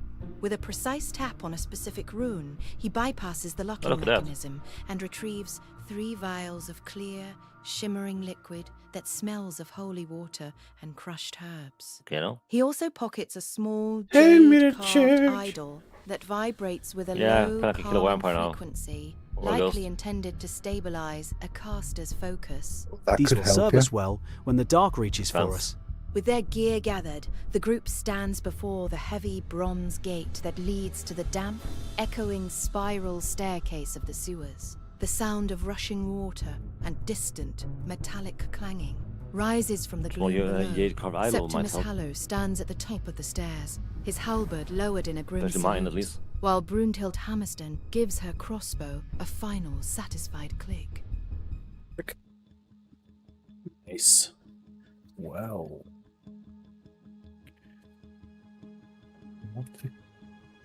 First day.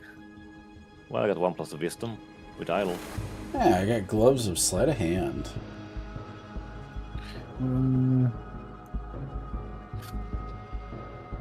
Iron greaves. Thick blackened iron greaves that provide essential. Interesting. Vials of holy water gives me +1 to religion. Okay, I'll just. Oh, the silver-tipped quill gives me +1 arcana. It's a tool. A finely crafted quill is silver-tipped, designed is weight and balance. Make it ideal for recording arcane observations on the move. How? Okay. Not quite sure how to utilize it, okay?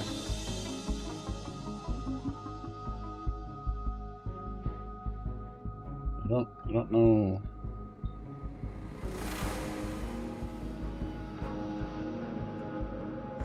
What do we do with that? Have you got any spellcaster robes? Because somehow I've got them on me. And I'd want to give them to somebody that can cast spells. No, I have spellcaster robes. I'm wearing them. I think you should have the same. No, I have letter armor.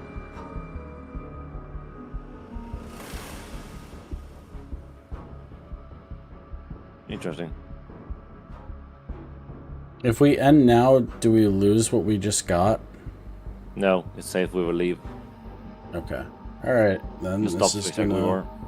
Okay, this is gonna be where we leave off for now. Then. That was pretty cool. That was fun. So, yeah, that was much more enjoyable. This round. And the bugginess, the first one, yeah. Yep. All right, everybody, that's going to do it for tonight. Thank you so much for watching. Remember to like, subscribe, turn on the bell, check out the link below for Discord tips, tricks. Always welcome. If you want to game with me, that's where you're going to find me. And if you're feeling frisky and fright, hit the join button. Love to have a part of that film and crew. Y'all be good, and we'll see you next time. Bye-bye. Bye-bye. Bye.